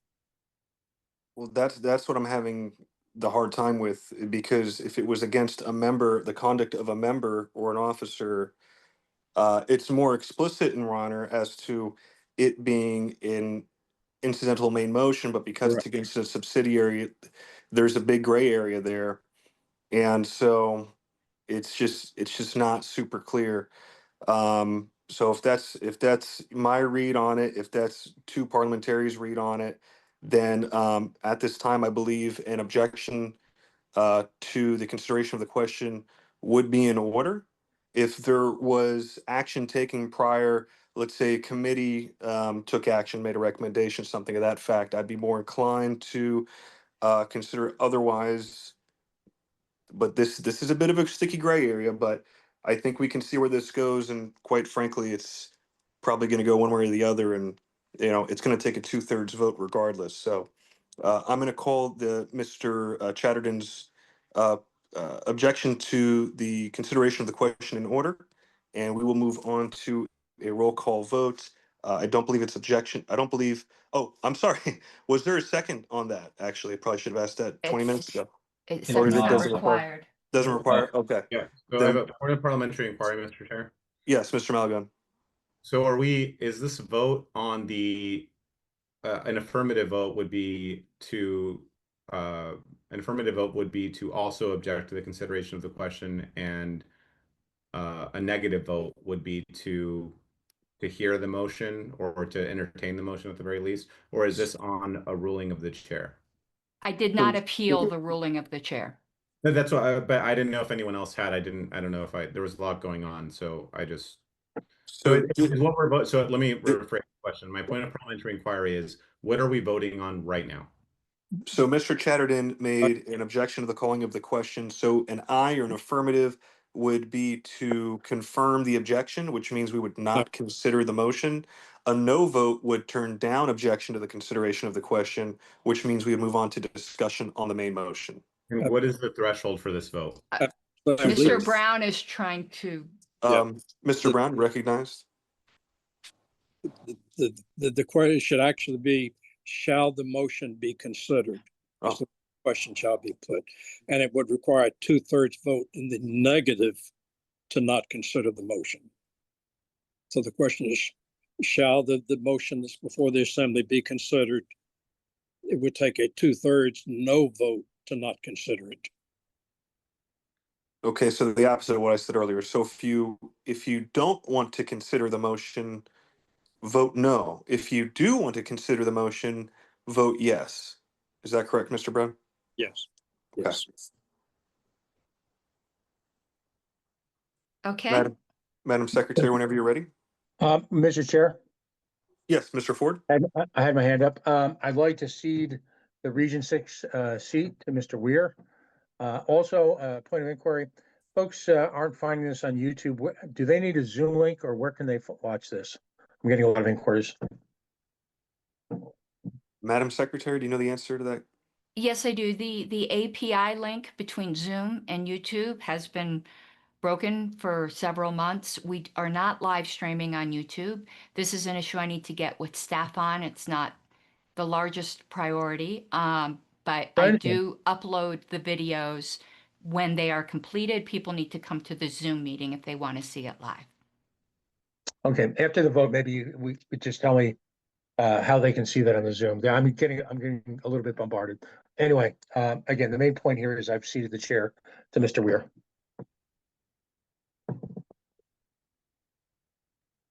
All right. So Mr. Weir's on deck.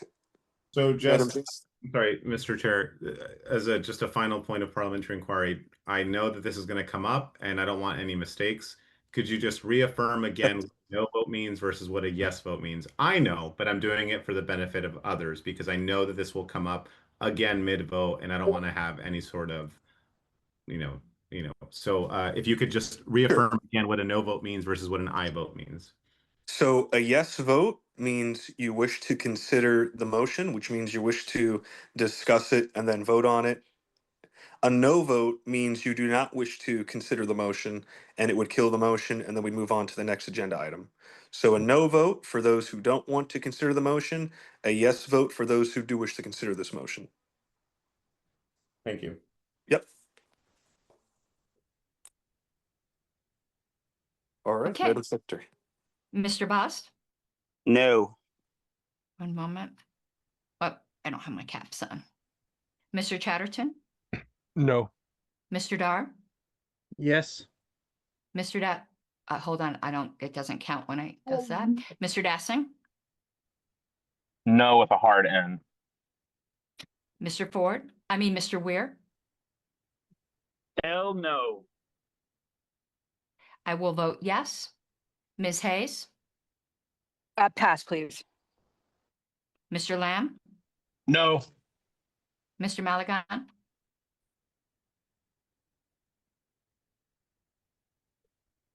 In the spirit of time, I'm going to go with no. Mr. McGee? Abstain. Mr. Nana? I have a question. Do abstentions count? So if for the 2/3, abstentions count towards the total members No. present for this? No, No, they do not. it's not. You're not I'll present and pass. voting. Mr. Redpath, Yes. Mr. Thompson, Yes. Mr. Benson, No. Mr. Watkins, No. Ms. Yanuskavich, No. going back to Ms. Hayes, No. going back to Mr. Nana, Yes, it's not going to matter, but yes. Okay, Mr. Chair, without your vote, it is 4-10-1. All right, motion shall not be considered. So we will move on next to remainder of 3 policy manual amendments by Mr. Malagon. 10 minutes. We'll go with motion number 1 regarding open meetings. Mr. Malagon, would you like to present your motion for a second? Yes, I will wait for the secretary to finish her live notes. I don't have them readily. Yeah, I'll put it right up here. I could do that later. So common sense motion number 1, full circle. For section 1.02 meetings, this would be a change to subsection 2 open meetings. So the new text would read, LNC meetings are open to party members except while in executive session. Non-party members may be excluded from any part of the meeting at any time at the discretion of the chair. Any party member or LNC member being disruptive during any portion of the meeting may be immediately excluded upon a majority vote of the LNC. Now, if the secretary would be so kind. Oh, wait, you didn't put the reasons in here, right? It's fine. I can speak to it just off the cuff. It doesn't really matter. Oh, but before you do, is there a second? Yes, sorry. I'll second. Second to Mr. Malagon, go ahead. Thank you so much, Mr. Chair. So this seems pretty common sense to me. We've had disruptive LNC members. We've had disruptive non-party members, as I've come to find out after the fact. So when I say non-party members, by definition, people who have not even become a basic member. So there are people that sometimes show up to these meetings that seem particularly invested, but are literally not. So they haven't even paid their $25 basic membership for the year. The fact that we can't, as it stands now, for some reason, exclude people who are not members of the party is a bit ridiculous to me. We should have the discretion to remove people at will, that especially if they're not on the LNC, at the discretion of the chair. So if they've been particularly disruptive and we know that they're not a member, they should just be able to be removed by the secretary or the chair from the Zoom meeting or an in-person meeting. If they are an LNC member or a party member, of course, they have particular rights ascribed to them. So at that point, we could go immediately to a majority vote of the LNC. So if the LNC believes that that member or that LNC member, I'm sorry, the party member or the LNC member is being particularly disruptive and unmuting and shouting profanities and interrupting or doing whatever, this would allow the LNC to immediately go to a vote as to whether or not that person would be excluded. This would only have an effect really on at-larges or officers, but one would hope that they would have the ability to restrain themselves. For regionals, presumably their alternates would be present. So if it's not an alternate committing the offense, then it wouldn't really matter. If it is the primary, then the alternate would step in and that region would still be represented. I think this is common sense, but there are 3 hands up, so I suspect it is not common sense, but I yield. All right. First on deck is Ms. Harlos, followed by Mr. Lamb, and then Mr. Martin. I do believe Mr. Lamb had his hand up before me. Mr. Lamb, if you'd like to go first. Yes, thank you very much. And I do agree. I think this is a very needed addition. I mean, we've already had issues this evening with people that are not on the LNC unmuting themselves and adding their own commentary. So, I mean, I'm surprised that it's not already the practice to have everyone muted and not to allow just members of the public to interrupt our meetings in these ways. I would offer a friendly amendment. So I do move to amend to append the end of this current new language to add according to the provisions of the parliamentary authority. But otherwise, yeah, I think I'm definitely in favor of this. All right, is that a motion? Yes, sir. I've motioned to amend just to add at the very end, according to the provisions of the parliamentary authority. I'll second that. Second. All right, there's a second. I'll ask, is there any objection to the amendment? I'm looking at it. I might. Hold on.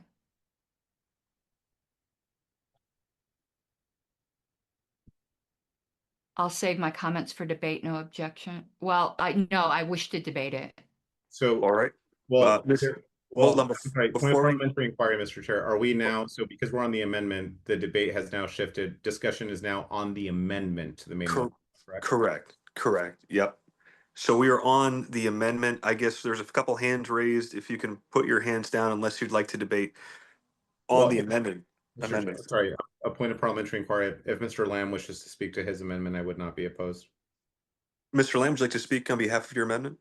Yeah, I would just add again, I'm certainly in favor of the amendment as well as this motion as a whole.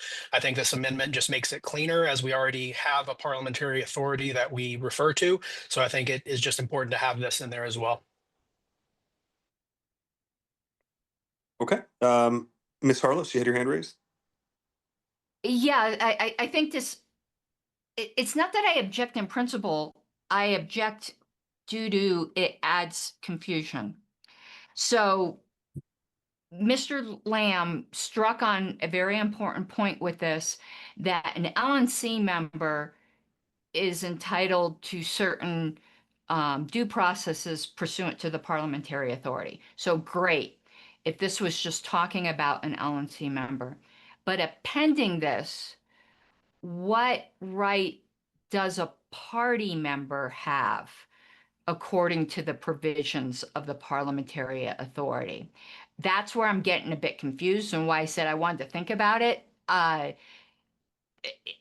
think in the future, I think a party member can be excluded just upon a majority vote on that. So, because they're not a member of the LNC. So I don't think a party member is entitled to anything that, well,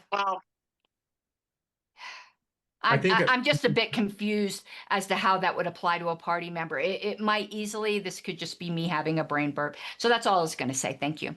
Hey, Mr. Chair, may I address this, Carlos? I think she brought something up, and I just like want clarification to kind of for the ease of this, if I could just Sure. Go ahead. So I think I'll start simply for my purposes. You understand the purpose of this motion, I suspect, yes? Is this a question to me, Mr. Malaga? Yes, the chair allowed me to address you. Oh, okay. I'm sorry. I think in broad terms, I do. When we're back to the main motion, I will let you know one part I object to, but it's curable. But I believe I understand.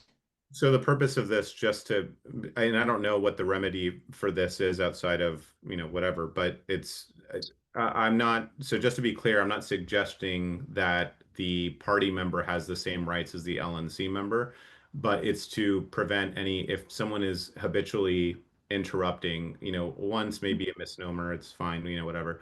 But multiple interruptions under different accounts or even the same account or whatever, at some point, in order for the sake of the ease of business to continue, the chair should be allowed to, exclude that member. We can put them in the waiting room, for instance, and then move to a vote as to whether we want to exclude that member permanently for that meeting or that session, and then move on to that. So I don't know if that changes anything for you. I wanted to make sure that we were on the same page and understanding the reasons and the purpose for this, but like the language as it was, I'm not opposed.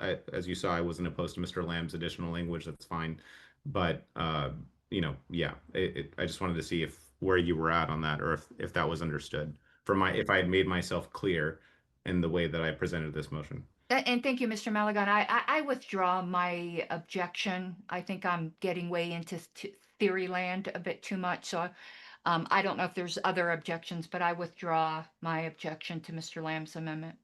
All right, Mr. Boss, you had your hand up. You took it down. I don't believe you want to be recognized any longer. Mr. Chatterton? If I caught something based on Ms. Harlow's commentary, and I'm not sure if this is a contradiction, but I think it is relevant to the amendment, given the appending to the last sentence. So please stop me if it should be under the main motion discussion. But With regard to adding that statement about the according to parliamentary authority, is the inclusion of any party member or LNC member, so the inclusion of any party member there, intending to be like an extra mechanism or removal in addition to the option to be removed by the discretion of the chair? My reason for asking is that if I'm not mistaken, I think that the parliamentary procedure allows for the removal of a non-member of the meeting, non-member of the board to be removed at the discretion of the chair. So I think that part might be in line with it, but I don't think there's any provision where it requires a board vote to remove a non-member from a meeting, referring to a non-LNC member. And so if we have the intent to have any party member ... may be removed by majority vote, that's an extra consideration, which would be beyond. So I think that would be maybe where the consideration of Ms. Harlow's concern might be relevant. Mr. Dar? I move to extend time by another 10 minutes. Time just expired. Is there a second? Second. Second. No objection. So, Time's extended. Mr. Maunder? Let me address Mr. Chatterton directly. I think I know what he's getting at, but I'm not quite sure. Go ahead. So, just to be clear, I mean, obviously virtual sessions and meetings are, whatever. So removing someone so if someone is being habitually disrupted during a meeting and the LNC's decided that they've had enough, the chair or the secretary should be able to put them in the waiting room. They have not been removed from the meeting, right? And I guess this could apply in person, like they're asked to just step outside for a moment while we, stop being disruptive or whatever. And then at the point that they're officially kicked from the meeting, then they can't come back in. Right, so that's kind of what I'm getting at. Parliamentarily, I do believe that you're correct, that non-party members don't have these rights, but this has been somewhat of a point in contention in different state affiliates, mine included. And so just to have this solidified, I think just makes it a little bit more clear. If you're not a party member, i.e. not a dues-paying member, then you don't have any rights. Your rights don't exist. You're a member of the public, and if you wish to follow this meeting in whatever capacity once the live stream situation is situated and up and running or whatever, then we can deal with that then, and that's fine. They can log into the LP YouTube account and check it out. But as far as for the purposes of this meeting, like theoretically, non-party members don't even have, well, theoretically, they do have chances for public comment, as does anybody, because it's public, right? Public comment for anyone that wishes to address the LNC as a whole. But this is just to kind of solidify this. I don't know if that answers your question or if I just made it more confusing, but that was the intent, if that makes sense in any capacity.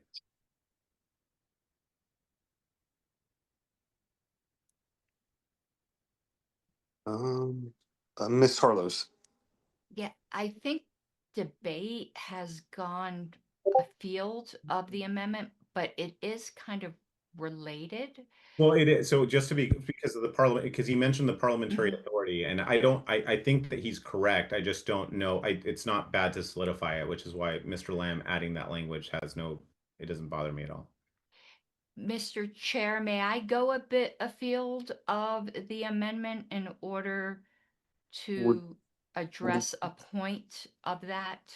If it's germane to the amendment, if not, I would ask if we could wait until the main motion. It's germane to all the discussion that's gone on already. If we, yeah, I think there's a little bit of little philosophical musings here on this motion, but if we can keep it germane, then we can just move on to the main motion and go from there. If it's germane, go for it. If it's not, I would ask if we could just wait. Hopefully I have a briefly. request for information. Okay. Directing this to the chair, if he would permit Mr. Lamb to answer that appending to the second sentence. Is he intending that according to the provisions of the parliamentary authority only apply to party members or LNC members? And since it's only appended to that sentence and not the prior one? Mr. Lamb, if you'd like to speak on that. Could I ask Ms. Carlos to please clarify her statement a little more simply? Sure. You're appending, according to the provisions of the parliamentary authority, to the sentence that's talking about any party member or LNC member. To me, grammatically, your amendment then would only apply to that sentence. It wouldn't have anything to do with non-party members. Yes, ma'am. Yes, that was my intention. Thank you. Mr. Martin, then Mr. McGee. Mr. Martin. Thank you, Mr. Chair. I'd like to speak in support of the amendment. Without the amendment, this is a little bit terrifying because it looks like it would sidestep due process. With the amendment, it seems like due process would be preserved and that we wouldn't violate any rights. So it makes a lot of sense. It would go from me being a hard no to me being a absolutely, let's get it done. I yield. Mr. McGee. Amendment good. I call the question. Well, I don't see any other hands raised, so if there's no objection, we can go ahead and move to a vote. I objected to using good instead of bueno. Well, I am in. Read the sign. Let's see. Any objection to the amendment? All right. Hearing none, amendment passes without objection, and we are now back onto the main motion. Is there any debate on the main motion? Yes, and hold on, because I'm doing the notes. I can't raise my hand if you want to call on for me. Ms. Okay. Harris. And we, as long as everyone understands, let me just stick this up here so that people understand that this is, I know it's going to look ugly for a minute, but it's part of it. All right, with the non-party members, I do have an issue with it being at the discretion of the chair. The way I understand it is we've allowed non-party members kind of in a very permissive way. However, if any LNC member objected to a non-party member being present, then it would go to a vote of the LNC whether or not to allow them. So I think we already have a procedure for that, and that we don't really need to change that. So what's in here is what is general parliamentary procedure. Non-party members may be excluded upon a majority vote of the LNC. What would trigger that vote is someone objecting to the presence of a non-party member. And we've done this before in the past. I think the vote failed and the non-party member was allowed, but there has been objection to non-party members. And also, just to clarify, at least my understanding, though the chair's understanding would be superior, the public and public comment, I think it would be more accurately called party comment. I don't think that was ever intended to be like, you know, the Denver Post coming and making a comment at our meetings. I think it was always understood to be party members unless non-party members were permissively allowed. So I have no problem with the second part, the second sentence that Mr. Maligan added as amended, but I do object to changing the first part. I think upon a majority vote of the LNC is protection enough.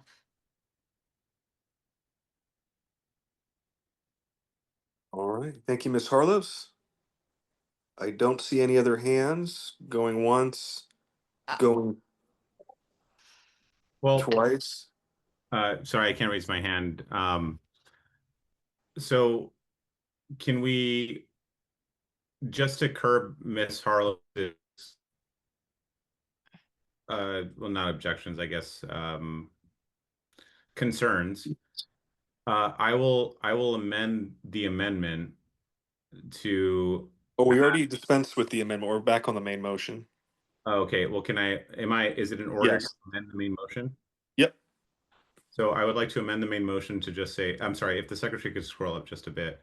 So it would be from any part of the meeting at the time of the discretion of the chair, subject to appeal. So comma, subject to appeal, period.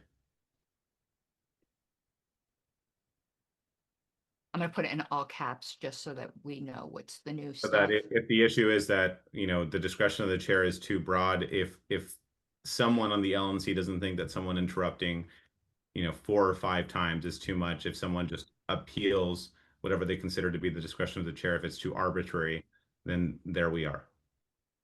Is there a second? I'll second that.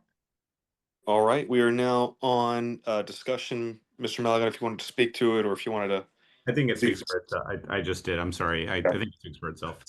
Okay. Mr. Ford, you had your hand up, then Mr. Dar. Yeah, I wanted to make a motion as well, but if we're currently in discussion of Adrian's motion, I'll defer until after Adrian's motion. All right, Mr. Dar.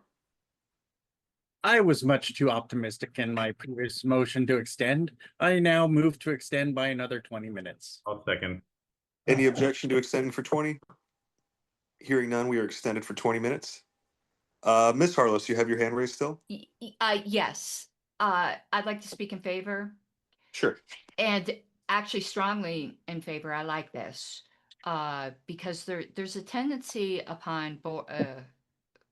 there's a tendency with boards, even if someone's being disruptive, to not want to look like the bad guy. Sorry, Mr. Chair. It's kind of the chair's job to look like the bad guy. And boards tend to not want to vote by a majority to exclude someone. So they can passively do the right thing.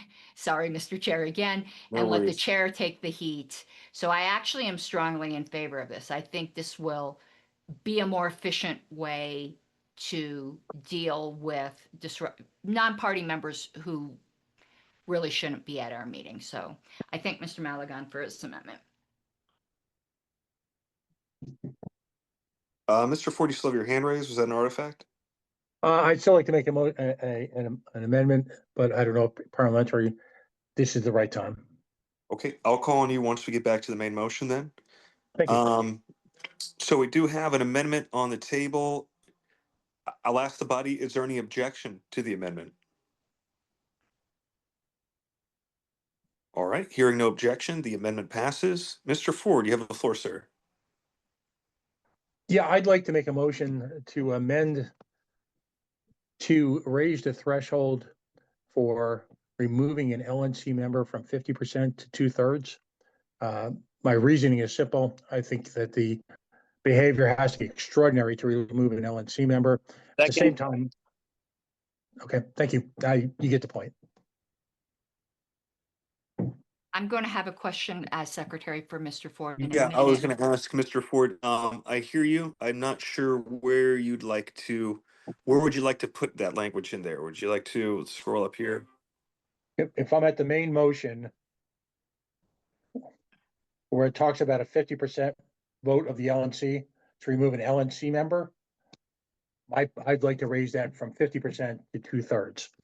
The point being is that it's clear that the behavior will have to be egregious and not just political, and that the entire LNC then should recognize it. But of course, I think the main idea of the point is a very good one. We need to have some control. I have a point of parliamentary inquiry. There's no 50%. 50% wouldn't do it anyway. That would be a failing motion. So I'm still confused as to where Mr. Ford is trying to place this. All right, let me go back. I believe so. So that sentence, that clause is for both party members and LNC members. So is your intention to keep party member at 50%, LNC member at 2/3, Mr. Ford? Yes. Okay, so it would read something like. His amendment. If you could give the verbiage, I think that would be helpful. Did you want to give the verbiage, Mr. Ford, or? Oh, I'll let you the wanna master workshop? do it, but I think the intent is clear. Very simply, I would like to, let's break it into two, if you will, conditions. The first one being that an LNC member could be removed, I'm sorry, non-LNC member, a party member could be removed for poor behavior at 50%. An So LNC member would have to be 2/3. I think the verbiage you'd be looking for would be a majority vote or a 2/3 vote respectively of the LNC, or of the LNC respectively. I think Correct. that would be grammatically correct. So any party member or LNC member being disruptive during any portion of the meeting may be immediately excluded upon a majority vote or a 2/3 vote of the LNC respectively. I think, would that be? I Well, think Or would that, I was gonna I think offer that might be some, grammatically correct, but if I somebody was has a gonna offer better. some language that might flow better. Okay. It would split this into two sections. Well, hold, people are jumping ahead of people, and the secretary is still trying to get things on the well, I'll screen. ask. I think I was I'll ask next, Mr. my hand raised, if I can. Yeah, but I'll the wait till you're recognized. secretary is still trying to get things onto the screen. I think we're all trying to figure out the right verb. way to take it. I understand Mr. Ford's point. I think Let's go back to our diagramming sentences in 6th grade. oh, I used to love doing that. Point of privilege, perhaps Zoom lowered my hand, but when we go back to recognizing, I think I was the first Sure. after Mr. Ford. I will recognize you, followed by Mr. McKee.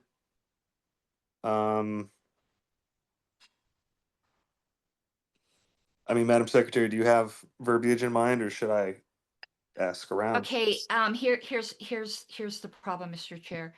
I don't, because it's a nonsensical sentence, and I'm sorry if this seems like it's getting into debate, but it might help with the wording. You can't change the threshold to 2/3 and also say according to the provisions of the parliamentary authority, because the parliamentary authority requires a majority. So there's a logical contradiction contained in here. I see. I think my proposal would remedy that. I'll defer to Mr. Chatterton if that helps. Mr. Chatterton? So my idea would be to restructure the sentence slightly and say any party member or LNC member being disruptive during any portion of the meeting may be immediately excluded according to the provisions of the parliamentary authority. Then, with the exception requiring 2/3 vote if an LNC member. That doesn't, I'm sorry, that still doesn't. So the parliamentary authority portion, I think that's valuable, is the requirements to warn and escalate the situation absent a major disruption or everything. So it gives those procedural aspects of it. And I think that it would be in order to say the only exception to that parliamentary procedure is that is if it's an LNC member, it requires a higher threshold, but everything else applies, is kind of the intent. So striking okay, upon a we're gonna majority vote of the LNC and then adding at the this is- end, except for a higher threshold for LNC members. I would need this in writing. I need this in writing emailed to me, please. Yeah, this is all sort of I flirting on think, the edge of being out of order, because without the verbiage, I mean, unless you have specific verbiage, it's not, it's a wish, but it's not an exact motion. But I honestly, would like Mr. to find a Chair, motion. there's something in another parliamentary authority called untying the Gordian knot, Mhm. which you just pretend like everything that just happened didn't happen, and you start back. And I know that's not our parliamentary authority, but I kind of hope that LNC would agree to that we just pretend like everything that just happened didn't happen, and let's have a discussion and debate on the main motion, talk Right. about how this can be done. I think I was hoping we'd get to satisfactory language a little bit faster, but I think that we're going to have to go back to the main motion. Mr. Ford, I hear you. We do need specific language from somebody, Mr. Chatter, Mr. Ford. So let's go back to debating the main motion, and I think any kind of discussion as to what the language would be can be a part of that debate. And Mr. Dar, if you don't mind, and I hate to do this to you now, but if you don't mind taking over for a few minutes, I might have to my ride back to South Beach. So if you wouldn't mind taking the gavel just for a little bit, and we are on the main motion on discussion. Okay, back to the main motion. Mr. McGee.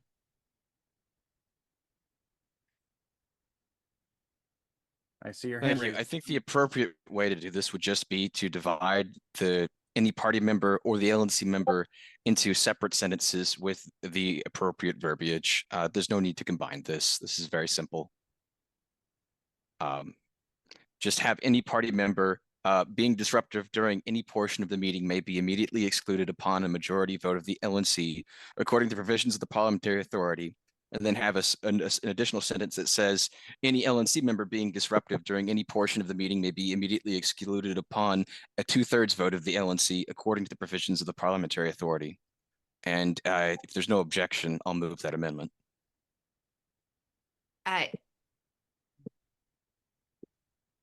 Okay, I'll wait till my turn in debate. I can say it again if you'd like me No, to. no. Okay. I know what you're saying, but there's a problem with it. Okay. I think I heard you, Mr. McGee, though, on the second one that you didn't add according to provisions of Parliament. No, I did. I did. Oh. No, that was the no. I added it. Point of according to parliamentary Parliament's authority. inquiry. Point of parliamentary inquiry. Excuse me. Isn't the whole point of that is that the parliamentary inquiry, or sorry, the parliamentary procedure said there has to be a majority. So it wouldn't be according to the parliamentary procedure if we're adding. So, sorry, I always call you McGee, Jonathan, or sorry, Mr. McGee. If you'd have to amend that sentence. Okay, I will omit according to provisions of the parliamentary authority then. That is what I was trying to clarify with you, Mr. McGee. Understood. So that is my amendment. That was the original amendment that I moved. Okay, that reads as correctly as you had intended now. Okay, making sure. This would be a motion by substitution, because it's making more changes than but it's still a motion to amend, but it's a motion to amend by substitution. Motion to amend by substitution. So the next person that'll be recognized would be Ms. Harlos. Okay. Sorry, I'll get that in there in a moment. I actually would move to amend the substitute and take out according to the provisions of the parliamentary authority, even from the first one, because there are no clear provisions of the parliamentary authority for party members because they're not members of the LNC. I'm sorry, I believe that's what I moved. I could have heard that. If everybody heard that's how we'll correct it there. Understanding. All right. Did you have anything further, Ms. Harlos? No, I'm just typing, so I'll put my hand down in a moment. Okay. Mr. Chatterton. So I think the point of in disagreement is that, or point of contention here might be that the parliamentary procedure has additional requirements on this process in addition to the vote threshold. I think that if we are to remove somebody from the meeting, that those provisions are important to maintain for going about removing somebody from the meeting, particularly LNC members. So my hope would be to preserve those elements of the procedure, even if we don't use the same vote threshold, which my understanding is a majority when those procedures are used under the parliamentary authority. I don't have any objection to considering a 2/3 threshold, but I would like to see that those procedures are used along with that higher vote threshold. So that would be my point of contention on the new language to remove that. The other consideration is just that I did send some language that I think addresses that point to the secretary, but if I don't think that's in order to introduce it this time. Is that all, Mr. Chatterton? Okay. Yes. All right. Excellent. Mr. Boss. Yeah, I just kind of wanted to echo that. The original amendment that we put into the original motion, I had a reason that we put it in there, and I think we just talked ourselves back out of it, and I don't think that's a good thing. Ms. Harlos. I have Mr. Chatterton's language. Thank you, because I do think it's helpful for an amendment to the substitution that I'm going to make. Any LNC member being disruptive during any portion of the meeting may be excluded immediately, comma. Whoops, I'm sorry. My I have too many. I have 3 screens. According to the provisions, I'm looking at a screen at the same time, of the parliamentary, excuse any misspellings, authority, with the exception that such would require, and it would strike out upon, a 2/3 vote of the LNC. That is borrowing from some of Mr. Chatterton's language for his prior one, but that would then say all of the provisions of the parliamentary, by the way, I was corrected by one of the authors of Roberts, who said my pronouncing it that way drove him crazy. Parliamentary authority, with the exception that such would require a 2/3 vote of the LNC. So I think that addresses the concerns. I'm sorry, I believe that's what I actually moved. Sorry. At this point, that would be just another amendment at this point. Unfortunately. We can't use that one cheap trick that far. Well, my amendment hasn't been seconded. That is an excellent point. Now that it has been rewritten in this way, has this amendment been seconded by anyone? I second that as the amendment being made by Mr. McGee. Second. Okay. That is one way to cure it. Thank you. Workshopping live. Isn't this fun? Okay, so we're back to the amendment by substitution, and now this is the current language here, and I see Mr. Watkins' hand is raised. So, Mr. Watkins. I was just going to call the question. You're the last one in line. Is anyone else in line? Is it all previous questions where we can just like move on? Because like this is ridiculous. Like, dude, so I'm hearing you're calling all previous questions. Is there any? Yes, yeah. Like, let's just do calling all questions. So is it, is there any opposition to calling all questions? No, I'm running out of alcohol, so no. Not hearing any opposition, we'll move to calling all questions. So first we'll move to call the amendment by substitution as it reads. Ms. Harlos, when you're ready. Well, since this is just the amendment, is there any opposition to the amendment?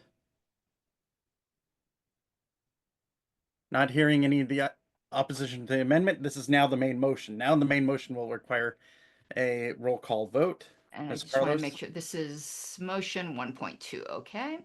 Can we have the main motion on the screen or someone read it? Because Yes, I'll read it. I just don't care anymore. I mean, this was we've been here for 45 minutes on something that should have been, again, common sense motion number 1. I'll read it. The way it would read if adopted: LNC meetings are open to party members except while in executive session. Non-party members may be excluded from any part of the meeting at any time at the discretion of the chair, subject to appeal. Any party member being disruptive during any portion of the meeting may be immediately excluded upon a majority vote of the LNC.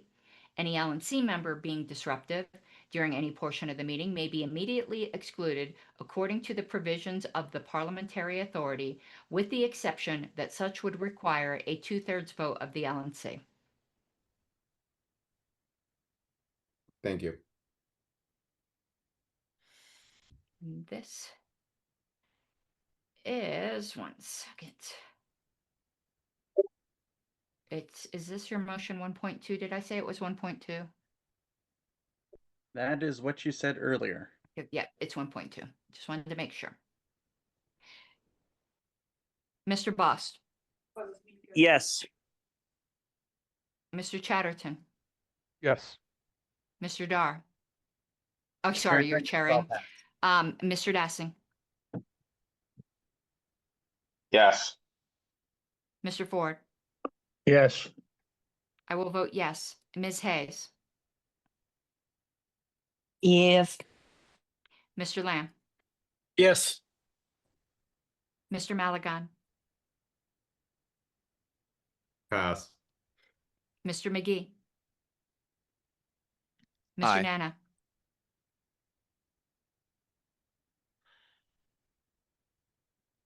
I'll come back to him. Mr. Redpath. I'll abstain. Oh, Ms. Harlos, I was going to vote yes since Oh, I didn't know you were back. Okay. yeah. Mr. Thompson. Yes. Mr. Benson. Yes. Mr. Watkins. Yes. Ms. Januszkiewicz. Yes. Mr. Maligan. Whatever. Aye. Mr. Nana. Did we lose Mr. Nana? I believe so. It should be Mr. Hirsch now. Mr. Hirsch? Yes. Okay, Mr. Dar, it is 14-0-1. I'll vote yes to show unity with everybody. Okay, is Mr. Nikela retaking the gavel? Yes, I am back. Thank you very much, Mr. Dar, for carrying out that mission. It's like you were storming Normandy and then noped out and then gave him the gavel to finish up. That was messed up, man. I mean, Mr. Chair, sorry. You know, he was putting those reps in. He was having so much fun. I didn't want to interfere. Fair enough. All right, where are we? That's motion number 2, I believe, Mr. Chair. That is correct. Common sense motion number, well, actually, technically it's common sense motion number 3, public list. That's right, because the other one got moved. Point of order, all questions have been called. This hadn't been moved yet, so it's wasn't. Yeah, not on this one, yeah. Wait, was there no vote on? Oh, sorry, my bad. I'm being retarded. Sorry, never mind. Mean words. I moved to censure Mr. McGee. I'm just kidding. No one second that. It's not a real motion. All right. So common sense motion number 3. We're skipping 2 because that was taken care of in Grand Rapids. Thanks to Ms. Harlos. So section 1.1 party records. This is public list. So it would be additional language for as long as the quote public list exists, end quote. I'm sorry, public quote public list, end quote exists. It shall explicitly only be used for meeting links, notice, votes, potential conflicts of interest. Now, this is actually already being done. This was written at a time where it didn't seem this would be the case and this would be a whole thing. It's already being done. I'm proud of all of you for keeping to that. So this is just reiterating what we're already doing now, and I applaud everyone's efforts in keeping the public list clean and keeping all drama behind a private list, perhaps a paywall later. Who knows? If you guys want to see drama and that's why you tune in, give us money. But yeah, I think this speaks for itself, and so I'm moving this motion. Is there a second? Second. Second, Mr. Dar, I believe. Yes. And I move to extend by 15 minutes. We're out of time. Is there a second to extend time? Second. If not, we just go straight to a vote. I have a point of order that I was just being polite to raise. If no objections, we've extended for 15 minutes. And then Ms. Harlos. Both of those. I want to go straight to a vote. I object to the point of order and to the. I'm just kidding, Ms. Harlos. Do your thing. Okay, Mr. Chair, just give me a second to just type that I raised a point of order. The public list is governed by the bylaws, and I believe the prior JC decision addressed this, and that this narrows it down beyond the bylaws and the ruling of the JC. The discussions that have gone on, not in the public list so far, I think are very arguably not business. And I don't think we've been running afoul of the JC. I do think we have been much more professional. There's been some that have been close that I've almost raised a point of order on. and have not because, you know, it was questionable. I think if we're doing party business, the only things that can be private, according to both our bylaws, as affirmed by the Robson JC appeal decision, the only business that can be private are things that would qualify for executive session. So I think that the motion is out of order. Mr. Chair, if I may, I can't raise my hand, so. Are you asking for a, Well, I guess I have an additional point of order. I oh, don't. no, real quick, So before we get to you, Mr. Malagon, Ms. Carlos, are you asking for the chair to make a ruling, or are you just stating an opinion? No, I'm raising a point of order that the motion is Okay. out of order. Well, I guess I'm raising an additional point of order. I don't see how it would be. The JC made a ruling. Objection, this is out of order, Mr. Chair. I don't see order. Well, hold on, Mr. Malagon, before, because let me address the point of order before. I do believe this is in order because provided that it does not conflict with the bylaws, I do believe the scope and the procedure as to what counts as business can be put into the policy manual. That's my interpretation.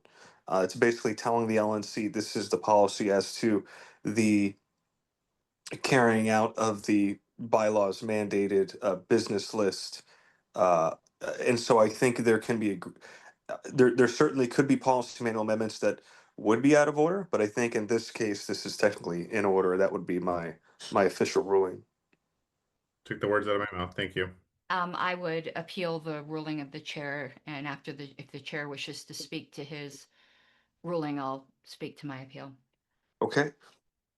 I believe that the bylaws are, we have to be within the rules of we have to be within the scope of the bylaws. I think this clarifies that scope and codifies it as to what is considered within that specific scope. So I think in its current language, to me, this makes sense. I don't think this is, I don't interpret this as being outside of the opinions I've read up from the JC. I think we've pretty much been doing a lot of that. There's been some more superfluous stuff on the business list that's not necessarily business. You know, we could, but I believe that the actions that we've taken, putting that out on the list, is being within the spirit and the letter of the JC opinion. So, in my opinion, it is in order. But Ms. Harless, I'll let you speak to your objection. Certainly, the JC opinion is in the OneNote, but no, I don't think we get to define what business is. And if we're going to say that discussions of things aren't business, then we don't in a meeting get to move into executive session to discuss those things. The idea of the email list, as described by the JC, was to mimic as much as possible the way meetings are conducted. It doesn't walk on all four. It's analogous, but we have to conduct it as closely as possible. So like we have executive committee discussions and meetings, we might have executive committee discussions and email, and those are perfectly fine being private.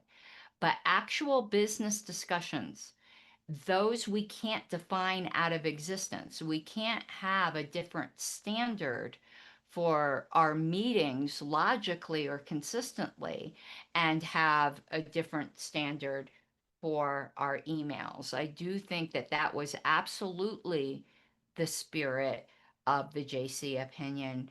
And just as an FYI, because I think we've been really good, and I'm just going to be honest. Um, in the spirit of unity of the LNC, I'm not going to appeal to the JC if this passes. However, I am aware that it will probably be appealed.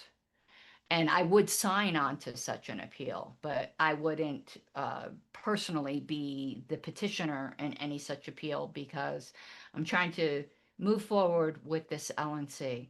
I think if the chair just keeps order, we don't need this, and we can show that we believe in transparency and we know how to behave ourselves.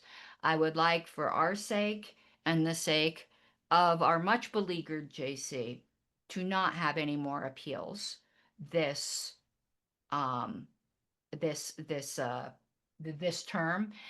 But this is one reason why I'm appealing it, so that there is a decision of the LNC that actually dealt with this. I think we ought to just behave ourselves as we have been, and move forward with professionalism. And this is not needed, but I do think it's out of order.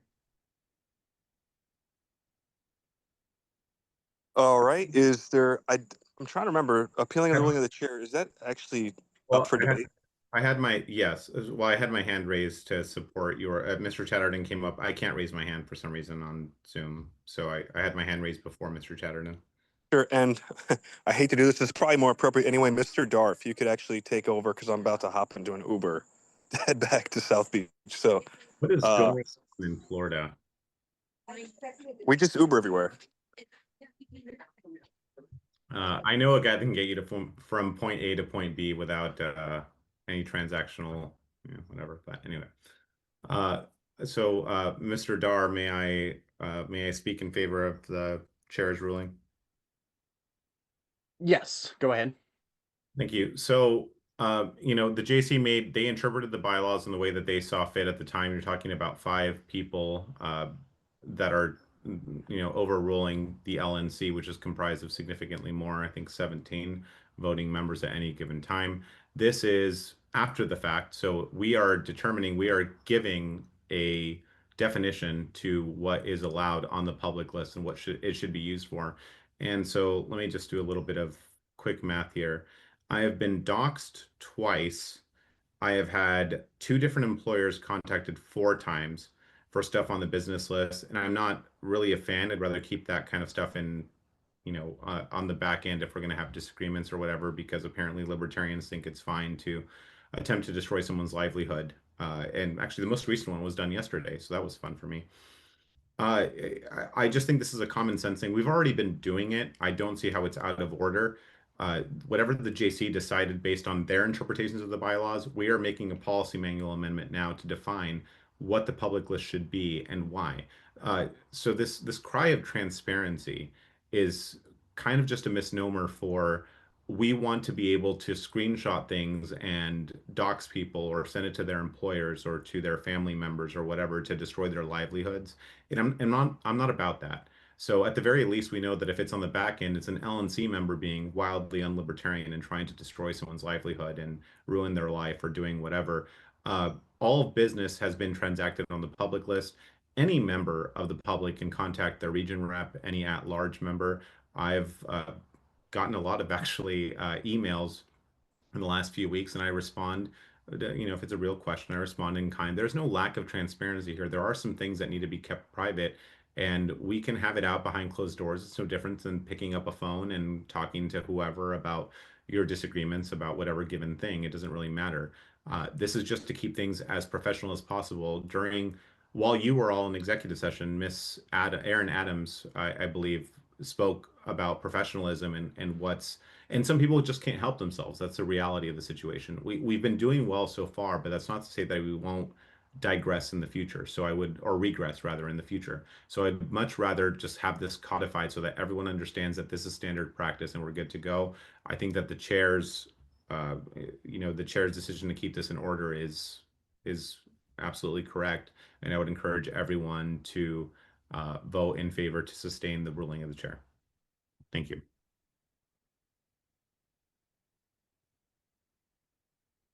Mr. Chatterton. Yes, so having argued against the previous JC ruling and not really agreeing with their decision on the matter, I do, however, think that Ms. Harlos is correct that this does not comply with the provisions of that ruling. So I agree that this is out of order. Specifically, I think their language was to the effect that the bylaws require votes and actions related to motions to be included, and that the inclusion of the additional words would prohibit the exclusion of debate when debate does occur on a motion.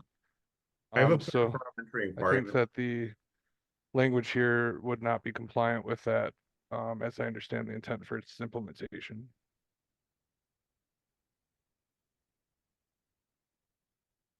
Did I hear somebody else wishing to be recognized? I had a point of parliamentary inquiry, or maybe a point of order. I'm not sure which one. Okay. So people have just cited random things in the JC opinion and in the bylaws. Do we have actual verbiage? Because Mr. Chatterton just referenced, votes are in this language. So votes are part of what would be part of the public list. People just seem to be saying things, and there's no cited anything that we can put on the screen for everyone to see. We're just saying whatever. Does anyone have a citation, or does the chair himself have the interim chair, I guess the vice chair, have a citation or something where we can do that? And I guess to carry on that point, a JC decision that was already made and something being done after the fact, can someone explain to me, or can the chair explain to me how that has any bearing on the motion at hand? Because I'm confused.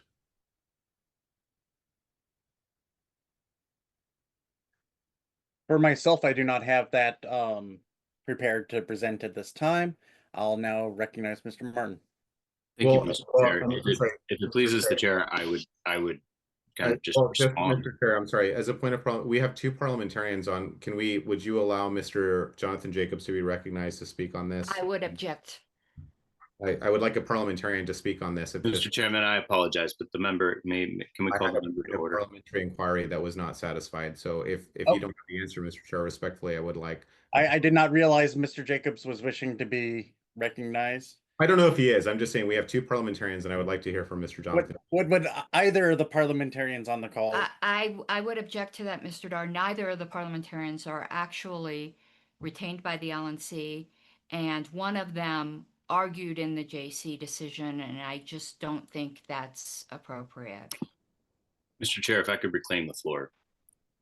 I think sorry, there's a parliamentary inquiry to hear from one of the parliamentarians at the chair. Just a moment, Mr. Martin, you'll be right up next. Did either of the parliamentarians wish to be recognized? Because that might not even, the objection might not even matter. I am not from either of them. So, Mr. Chair, yes. Which opinion is Ms. Harlos referring to? Mr. Chair. So you do wish to be recognized, and Ms. Harlos is now objecting to that. Right. Okay. I believe essentially Mr. Malagon is asking for a point of personal privilege to hear from the parliamentarians. That does get voted on by the LNC if there's an objection to the point of personal privilege. Yes. And I just wanted to see if he wanted to be recognized before putting that to a vote, because if he didn't want to be, then it didn't even matter. So yes, we can vote on if we want to hear that, since there was an objection. And since you objected, I presume that there is an objection to it, so I can't just do my quick trick of no objection. So would you mind running a vote on that, Ms. Harlos? A point of order. I believe it was raised as a point of parliamentary inquiry, which makes the point out of order. And so I would just politely suggest to the chair that he could rule the point out of order, and we could continue with discussion so we can move on. I wouldn't mind giving a parliamentarian a stab at this. It's unclear what the substance of that is and why it's germane to the discussion at this point. And I see Mr. Nikela is wishing to be recognized. Does he wish to take the gavel back? Because that would be. I am back. I am on the road. So yeah, if you want, it's up to you, Mr. Dar. If you'd like to hand it back, I am available. And I would be happy to. I tossed the gavel back. Absolutely. So it sounds like we were in some discussion. There was a question as to whether or not Mr. Jacobs would be recognized. That was objected to. That is correct. Typically in that situation, we just take it to a vote, majority, yay or nay. So is that what Mr. Maligan, I think you were the one that wished to. I think that might be where we're at, Mr. Chair. I would think that we'd want to hear from a parliamentarian on a matter that everyone seems to be apparently an expert on. So if we're going to vote to hear what Mr. Jacobs has to say, yeah, let's go to a vote. Mr. All right. Chairman, if I may, I was recognized when the point was raised, and I would be happy to just yield my time to Mr. Jonathan Jacobs if it's okay with you. I have there's no such thing as hold yielding. on. Yeah, Thank you. I agree with Ms. Harlow. So we still have to vote regardless, because any member who's not on the board, we would have to, if there is objection, it would be up to a majority vote of the board whether or not that person is heard from. So Thank you. at this I withdraw. time, I'll ask all in favor of hearing from Mr. Jacobs, please raise your hand. 1, 2, 3, 4, 5, 6. I would be 7 if I can't raise my hand on the thing for whatever reason. Okay, I'm seeing 8, and then Mr. Maligan 9, Andrew Watkins 10. 1, 2, 3, 4, 5, 6, 7, 8, 9. I would be 10. Ms. Harlow, what's quorum? We're out of time, Mr. Chair. I'll move to extend time by 10 minutes. Is there a second? Second. Any objection? Objection. Object. All right. Well, I guess that would supersede the current. Well, no, actually, since we're in the middle, let's dispense with this first. So, Ms. Harlow, what is quorum? Well, quorum's not relevant here, but I mean, what's the majority? I'm sorry. well, a majority is those present and voting. If you still have to take the noes. All right. So I've got 10 ayes for hearing from Mr. Jacobs. Those objecting to hear from Mr. Jacobs, please raise your hand. Those in objection. There are 2 artifacts on there. So I see Ms. Hayes, Mr. Thompson, Mr. Hirsch. Artifact from the ayes. So there's only 3. So it's 10 to Sorry, 3. mine is an artifact. Okay, so the ayes looks like the ayes have it. So now we are on the extension of time, which if we extend, we'll hear from Mr. Jacobs. There was an objection. So all in favor of extending for 10 minutes, please raise your hand. I'm trying to take mine down, and I can't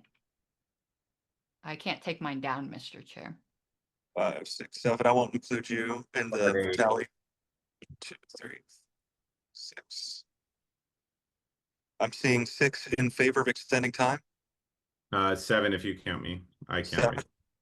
And I see 8. 1, 2, 3, 4, 5, 6, 7 plus Mr. Maligan. That's 8.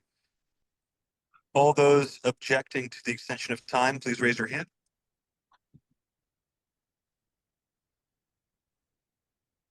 All those objecting, please raise your hand. I see Ms. Harlow's, Mr. Dar, Mr. Thompson, Ms. Hayes. He's an artifact. Okay, so that's only 3. No. All right. Oh, and Mr. Redpath. So, okay. So the ayes have it to extend time for 10 minutes. So we will go ahead and extend time. Mr. Jacobs, you have the floor, sir. Thank you, Mr. Chair. I would need a question, or I would have a question as to what opinion is being referred to, because I might not have an opinion if it is not the one I'm thinking of. I believe Mr. Maligan had asked for you to be. So, I mean, Mr. Chair, I can put Sure. quickly. So, whether this motion was in order or not is the question. Okay, but which JC opinion was being referred to? I believe the one about the public list. So that would have been the one in December, the last one, I think, whichever one that was. Okay, not the one. If I may, JJ, it's Robson versus the LNC. I was mistaken. It was Van Alstyne, I believe. Oh, excuse me. Ms. Robson, I think, argued it. Wait, hold on. I can look it up on Lpedia. I have that opened already. It was Robson versus LNC, and Okay, it was thank you. Ms. Van Alstyne and myself that spoke for the separate sides on that. Okay. basically, I hate to tell you all this, but I've not formed an opinion on that opinion in particular. I would note that there would be certain things in here with this, with the way that this rule is worded, that would clearly not be a violation of anything that the LNC has, or excuse me, that the JC has determined. So that it would not be universally out of order. There may be certain things that would be applied under this that would be out of order. But I think that the rule would have to be completely and totally out of order. In order to rule it out of order. I know that it sounds a little bit convoluted, but if something would, the rule would not be out of order, but something enacted under that rule could be out of order. Does that make sense? Yes, actually. Probably not. No, actually, well, to me, it made sense. Probably not, but I believe it would be in order on that ground, but that does not imply that any action taken under that rule would be in order.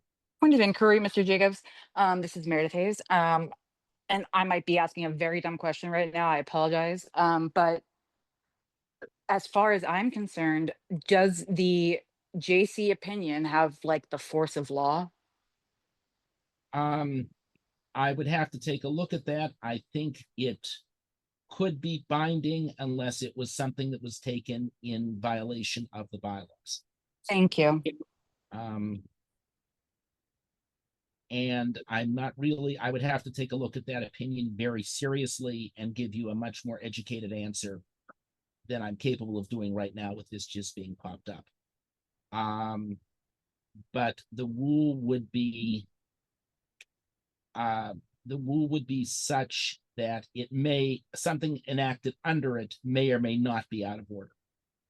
But I don't believe the rule in its totality would be out of order. So probably be in order to permit it. It would of course be subject to appeal to the JC as well. So there you have it. That's it for me. Mr. Chair, I'd like to call up previous questions. All right, there's a motion to call up previous questions. So that would include the appeal. That would include the main motion. Is there a second? Second. Any objection to calling all previous questions? Object. All right, we'll go ahead and move on to a vote. I believe that's a 2/3. Yes. 2/3. All right, all in favor of calling all previous questions, raise your hand.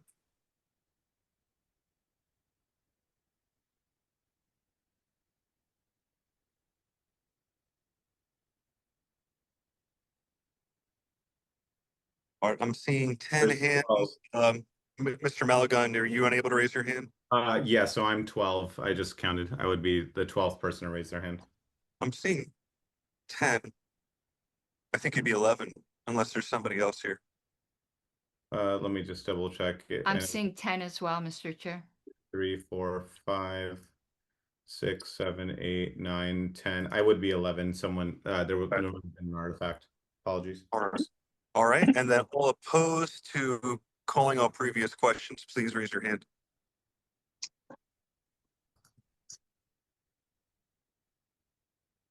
That's 10-1. Going once, going twice, going 3 times. All right, I believe that's 2/3. So we'll move on to a roll call vote, Madam Secretary, on the appeal of the ruling of the chair. And as a point of parliamentary inquiry, Mr. Chair, an aye vote would sustain your ruling and a nay vote would overturn your ruling. Is that correct? That is correct. Just need to duplicate a ballot.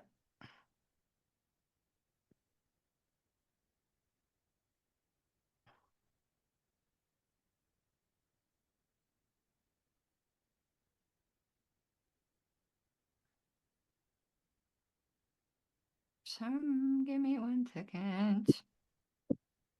Okay. Mr. Boss.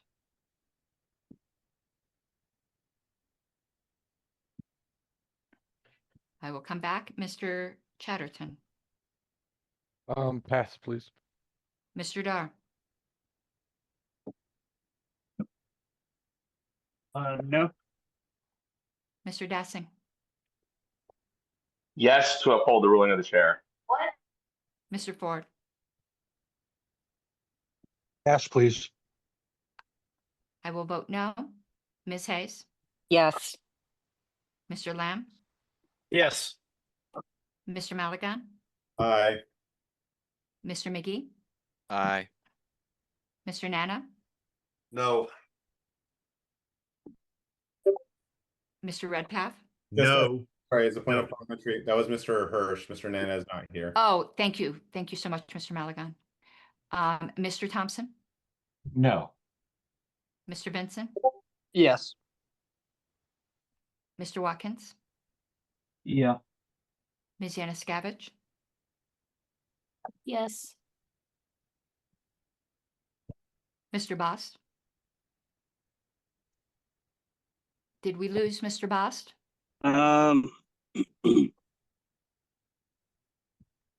Yes. Mr. Chatterton, I can pass again while the other people vote.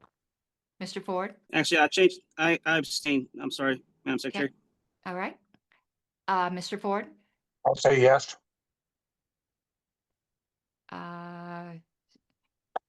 So back to you, Mr. Chatterton. Go with no. Okay, Mr. Chair, it's 9 yes, 6 no, 1 abstention. As a point of parliamentary inquiry, would the chair voting yes on his own motion to sustain his own ruling, would that would be the 2/3 threshold? Is that correct? It doesn't require a 2/3. His ruling is sustained as it is. Oh, apologies. All right, so 9 to 6. That's 2/3. So the motion is in order since all previous motions were called. Then that means we'll go immediately to the vote of the motion in question. So, Ms. Harlos, whenever you're ready for a ballot. Mr. Bost?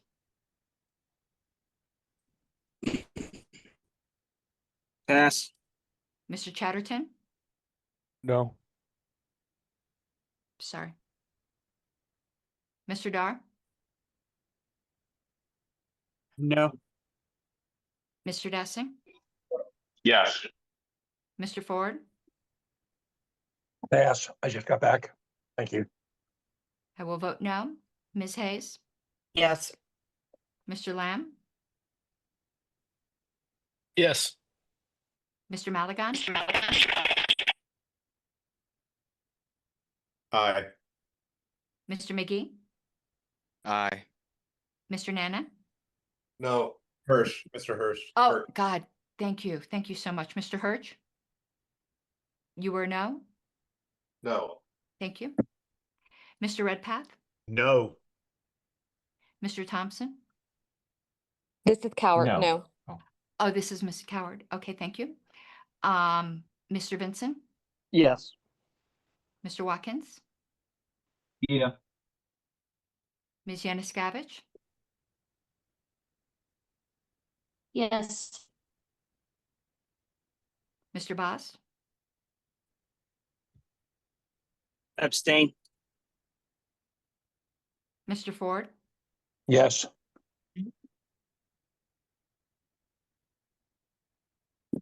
It's 961. I believe there is a question as to whether this is a special rule of order or a standing rule. Still 2/3, correct? If it's a special rule of 9 order, to 6. which I believe it is, it would require 2/3. Okay. Well, in either case, it does pass. If it was a standing rule, it would. Wait, so just as a point of parliamentary inquiry, is the secretary saying that if Mr. Nikela votes aye, the motion passes? If he abstains or votes no, the motion does not pass? No, Mr. Maligan, I'm saying the question rests right now on the vote threshold. Under either vote threshold, Mr. Nikela's vote won't make a difference. If it requires a 2/3 vote because it's a special rule of order, it would fail no matter what Mr. Nikela voted.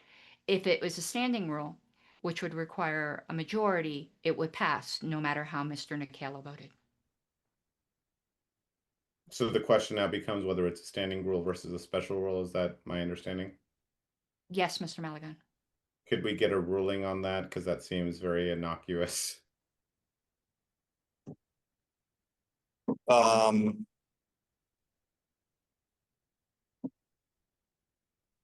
I think it's a standing rule, but no. I move to extend time by 3 weeks. We need Mr. Second. Ford to say, I don't want this meeting to ever end. Second.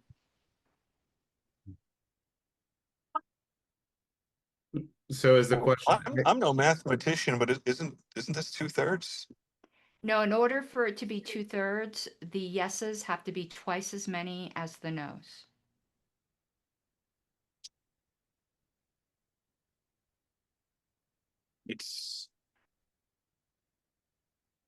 So I guess my point of parliamentary inquiry is this a standing rule of order or a special rule of order? If it's special, then it doesn't matter what happens, but if it's standing, it's passed as is.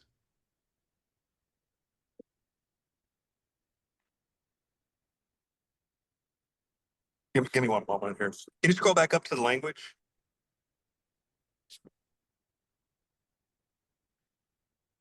Sorry, right there.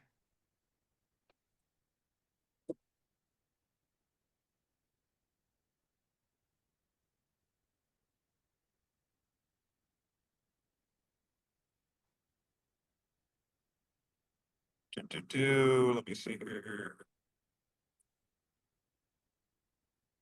All public streamers.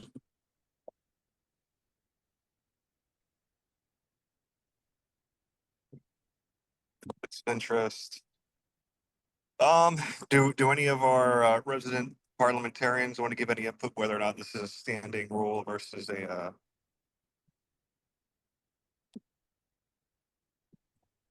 Are you special calling? rule? Are you calling and do I have permission? Without objection, Mr. Jacobs, and if other parliamentarians on the call, I would ask for their input as well. In my opinion, it is a special rule because it does deal with the transaction of business within a meeting or in a meeting-like situation, or the duties of the officers thereunto. That would be my first blush. The only thing that would create a problem is that this is not being done within an actual meeting, but it is being done in a meeting-like circumstance.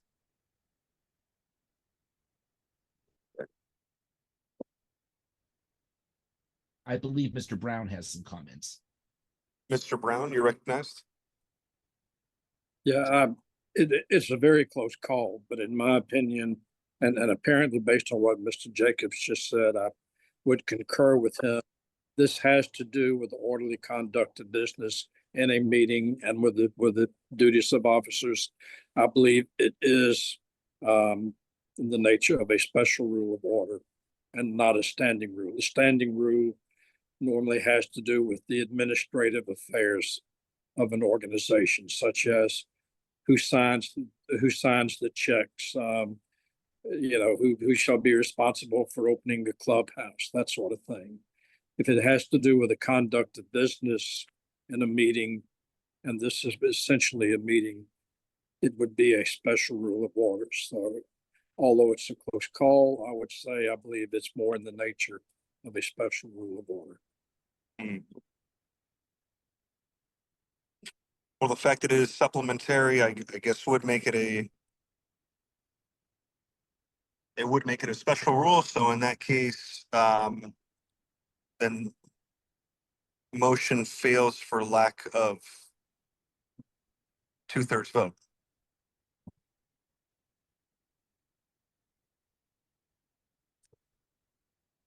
Mr. Chair, I move to adjourn. All right, there's a motion Second. to adjourn Object. and a second. We'll go to That's motion number one. there's a motion and a second. Consensus adjournment motion number one. Madam Secretary, if you can.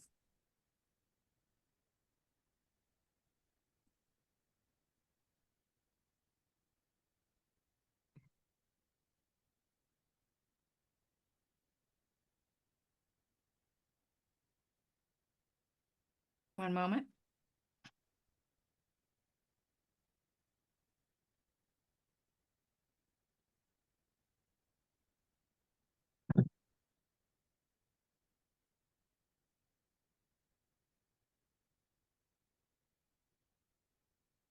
And we're fighting the state hard tonight.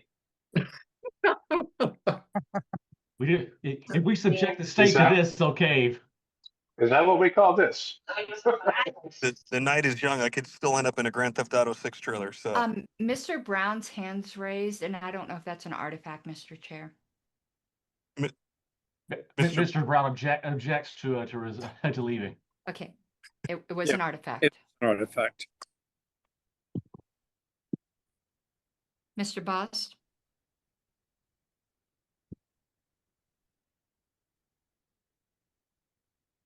Oh, are we voting to adjourn? yes.